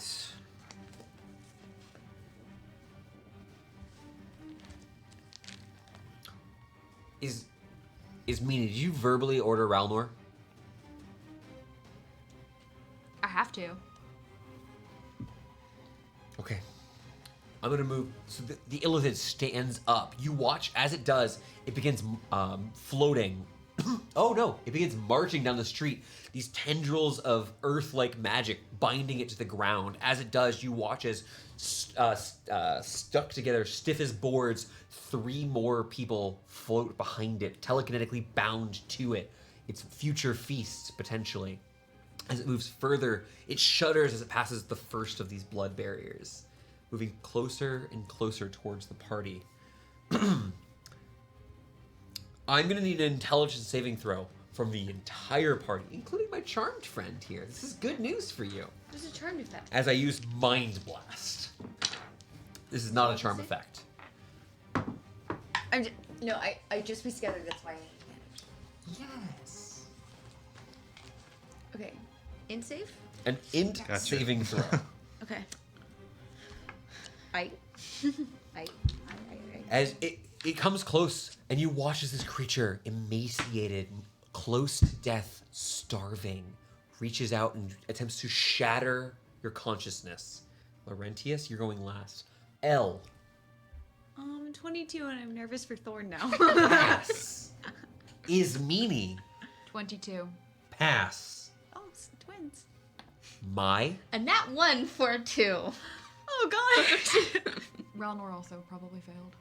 Ralnor has advantage on saves. Oh, has advantage on saves? This is It would be a 10. That is a fail. Yep. Laurentius. Oh wait, is this a spell save? This is a spell save. Did you have advantage on all spell saves? Yes. Okay, better. By It's a magic effect. But by a bit. Laurentius. 13. 13 That's is not a a bad. fail. Damn it. That's not fair. I need more D8. Well, a 1 second. 15. Oh no. Can I give you disadvantage on the damage? Roll every dice twice. Is this psychic damage? Then we Gucci. So this is You Gucci? if you failed, you take 16 points of psychic damage Okay. and are stunned. So I take half and stunned. So, 8 points if we're. Stunned is a terrible condition, by the way. If we So if we I pass, lose we take- concentration immediately because I'm stunned, 8 right? That's how it works because you're technically incapacitated. Let me double check. I'm so sorry for. I'm actually not I'm certain pretty on sure that that's how it works, one but- particular part of that condition. Let me look it up because we have. I got little... stunned pulled up here on my Oh, phone. okay. You are incapacitated. Yep. So You that's can't gone. move, cannot speak. You automatically fail strength and dex saves, and attack rolls against you have advantage. So who was concentration is stunned? gone too. Ralnor. Ralnor, Mai, and Thor. Boom, boom, boom. All three of you. You watch as all three of you You took damage. fully. You don't collapse. What I'm was that? safe.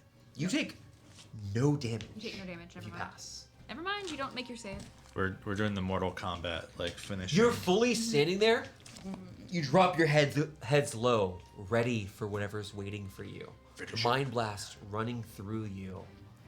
The beginning, the prelude to feast. How long is the stun condition? So I. You can repeat your save at the end of each of your turns. Otherwise, a minute. You're incapacitated. Cool. I am charmed. Yes. You're all that's left. It's Meanie. Now that you've seen it up close, this is an emaciated mind flayer. And it is Ralnor's turn. You ordered him to attack L. He is incapacitated. He is incapacitated. Ralnor, at the end of his turn, makes his intelligence saving throw. I'll just tell you guys, DC 15. Natural 20. I rolled a 15 on the fucking die. That's so annoying. Natural 20 for Ralnor, and Ralnor leaps towards Elilier. For 16. It's the end of his turn. I know, but That'll be Mai's turn. As your turn ends, you may go ahead and make your saving throw. 8. I'm still in. Okay, you are stunned. You just think for a moment.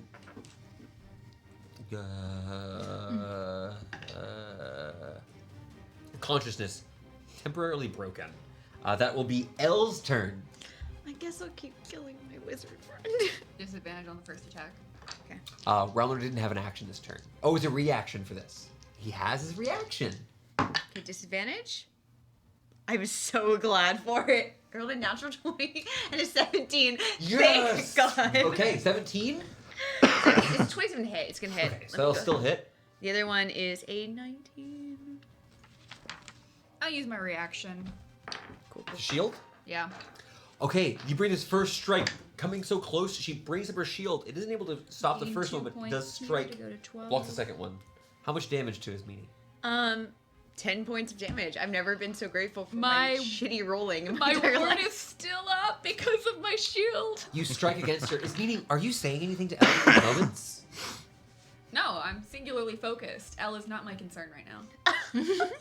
Amazing. This wizard. You've grown up so much. You are on one side, whipping your wand back and forth, striking out against these attacks from L. The other one conjuring bits of weave, strumming against Mistra's magics themselves.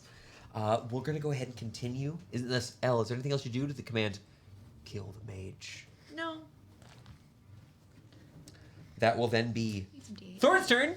Thorn, and at the end of your turn, you want to go ahead and make me an int save. Is this still a spell effect save? I would say yes. It's not technically a spell, but it's fine. It's magical. I'm just asking. Yes. I don't really. It doesn't matter either way because I feel Make me like an int save. there's no way. You have to roll like an 18, I think, on the die. Yeah. So I'll just roll normal. Yep. 11. 13 on die. Well, you roll with advantage Oh. because of your father's cloak. 12. Cool. 14 on the die. That'll then be Ismini. We're You said he here being moved the closer. sun. Did he move? I'm He doing is well on within my 40, rolls. 30, 40 it's just feet. my Is within fucking 30. intelligence is screwed. What you'll do? Yes. He's just at the edge of 30 feet. You are still in melee, so if it's an attack roll, you will have disadvantage. No. Make me a con check with disadvantage. Con save or con check? Con Sure, you save. want to use this one and not the red one? Doesn't matter. Tracy's. But use the We're red. using the red one. We're getting a. That's a economical. natural one. What happens to me? I cast Blight. One creature takes 8d8 necrotic damage. No! That's fun. Plants have disadvantage on the save. Is he a plant? Those 12 stuns you all. I'm gonna spend a sorcery point to reroll up to intelligence dice. For a moment, magic thrums through here as creatures from beyond see what happens. You guys can see in a heartbeat, blades of grass silently creeping through the cobblestone wither to ash. You watch as even some of the mold and moss that has grown upon the sides of the cart, bits trailing up the sides of some of these travelers' cloaks here, burn away into nothing, though not harming the people themselves. What happens to the elephant? Bad things. Two. Okay, that's 8, I'm gonna go ahead and make a quick 16, concentration check. 20, 26, 32, 38, 39, 46 points of necrotic damage. So, fun fact, I would need to roll You rolled so 46. I need to well. roll a 23 on my concentration check. Is that correct? Yeah. I have a +1 to con, and I rolled a 17. That's an 18. You are no longer dominated, L. And I took how much? 40 what? 46 points of damage. Damn. 46. Damn. L. Your blade comes down. As the spell dissipates from you, you're able to stop it in time. What do you do in this exact moment? Like, you're bringing it down on L. You found a weakness in her protections. You know you could counter it, grab her arm, pull her in too close, and stab her. For the first time, I think in a long time since training with a sword, I just straight up drop it. I just You let go. Drop your blade to the side. Ismini's one of Ismini's abjurations shunting you backwards, pushing you further away. There's no hatred on Ismini's face, though, right? No, I'm busy. You're blocking. Reach out as a blight flies from your Heartwarming. palm. As you do, all of this, the death and decay of only that which does not matter, does not breathe, and have a heart and soul of a material being. As all of this burns away, you watch the elephant collapse, boom, into a heap, withering away like 100 years here of actual decay, blight, poisons, and disease burning through it as it turns to little more than a heap on the ground. Your stun condition does remain, however, for about 40 more seconds. I am so sorry. Finish him. If I worried about you trying to kill me, that thing would kill more people, so... Yeah, also, like, good thing I'm not very good at hitting you, apparently. This is why I kept Ralnor with me. Oh my gosh, I'm so sorry. Relnor is stuck growling because... Oh, he's not stunned? He's stunned. Oh, he wasn't stunned, he broke it. He's not stunned. He break it. 1 second. Yeah, you broke it in half. Natural 20.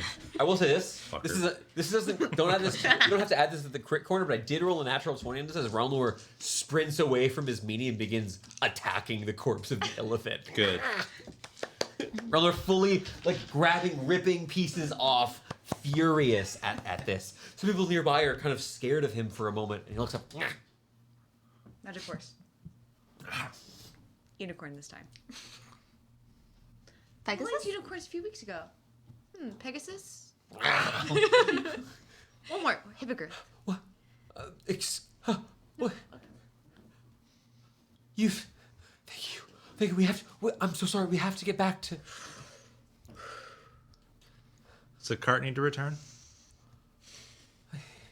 Yes, All right, let's help you. we were a resupply. We brought things in from the west. Over...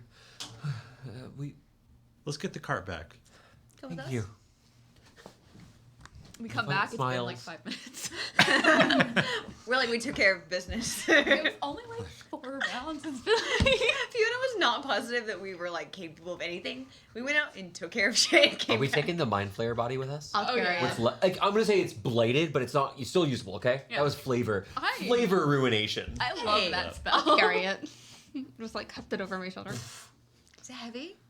Nah. The main thing that was damaged is its face, like its head, its face, skull, everything. But as heavy as like a... You fully diseased, weathered away its skull. Like it's gone. Like you ruined its head. It's a very powerful spell. What's the 4th level spell? Okay. 8d8 for Light? a 4th level spell, yeah. Light's Love fun. it. Yeah. I'm gonna use this more. You march through the streets. A bit quiet. There's tension. For who knows when another one of these creatures will find its way in your path. Blessingly, thankfully, you find your way back to a pile of refuse and barrels that obscures the pathway to the library. You're let in. This time, a different sentry, seeing you here, nods. Please, come through. The supplies. Thank you. We... He begins counting, his face turning stone-like when he realizes there are less people in the patrol than there were initially. You've brought them home. Let's get you inside. Food in your bellies. Thanks in yours. Come on. Probably shouldn't bring this into the library. Fair. You want to just drop it just outside? Yeah. Yeah. Placing down this creature, you walk back in once more. Triumph on your in your hearts, perhaps. As you open. No? This is a bad place. It's a bad place. Not very triumphant Not- because so many people died. People died. I got mind controlled. You were stunned. Only one person died, and it was in addition to like people who died before you got there. But one person died while you were there, and that was it. We'll root out every evil we can. You push open the door. Fiona standing there at the like, sort of war table in the center. You see her knuckles white, her fists clenched tightly. You can see there's a small group of warriors, half-orcs, orcs, humans. You can see there's a couple of dwarves amongst them here, standing ready. She's barking out orders when she sees you, alarm in her eyes. Made it. There was no creature? It's dead now. It's gone. On a day's work. It's outside if you want to see the corpse, but No newspapers. Thorn. Yeah, Watch that's Fiona take briefly a half step back, a flicker of fear, before she begins walking towards the defiant smiles, tears beginning to well up in the leader of the Resistance's eyes. You're safe. Maybe soon we all will be. And that is where we're going to end our session here tonight. I was going to introduce ourselves properly to her. We'll do that next week. Yeah. Yay. Thank you guys so much. All of you did an absolutely stellar job. was And fun. hey, thank you. You, right? Yeah, you. In the clothes and the face. With the face and everything. We appreciate you coming by, watching what we got going on here on Stories to D4. We're going to have the continuation here of this session next week, both live on Twitch and a couple days later. We're going to have it on our YouTube channel. And then 2 weeks from today, that is the last week of January, we're going to have a very special one-shot. The heroes of, the expeditionary force of Gore Durin, paid for by the Iron Tides, shall be flooding their way in to a whole mess of trouble. Thank you guys so much. I really appreciate you coming by. You have a good time? Absolutely. I had a blast. Every Spooky. time. Is it going to be spooky next week? Key. It is going to be spooky next week. Maybe even I have spookier. horrible miniatures put behind this. I can't. Yeah, spookier. You guys can't look. Alex can look though. Alex can look at these things, and that's great. He's already seen them. He gets to know secrets. But If you want secrets, you'll have to come back by here. Maybe join our Discord, follow us on Twitter, and come check us out here on Twitch. I've been Matthew, and these are my some of my best friends in the whole world. Good night, and we'll see you next week. Bye. Bye. Bye bye.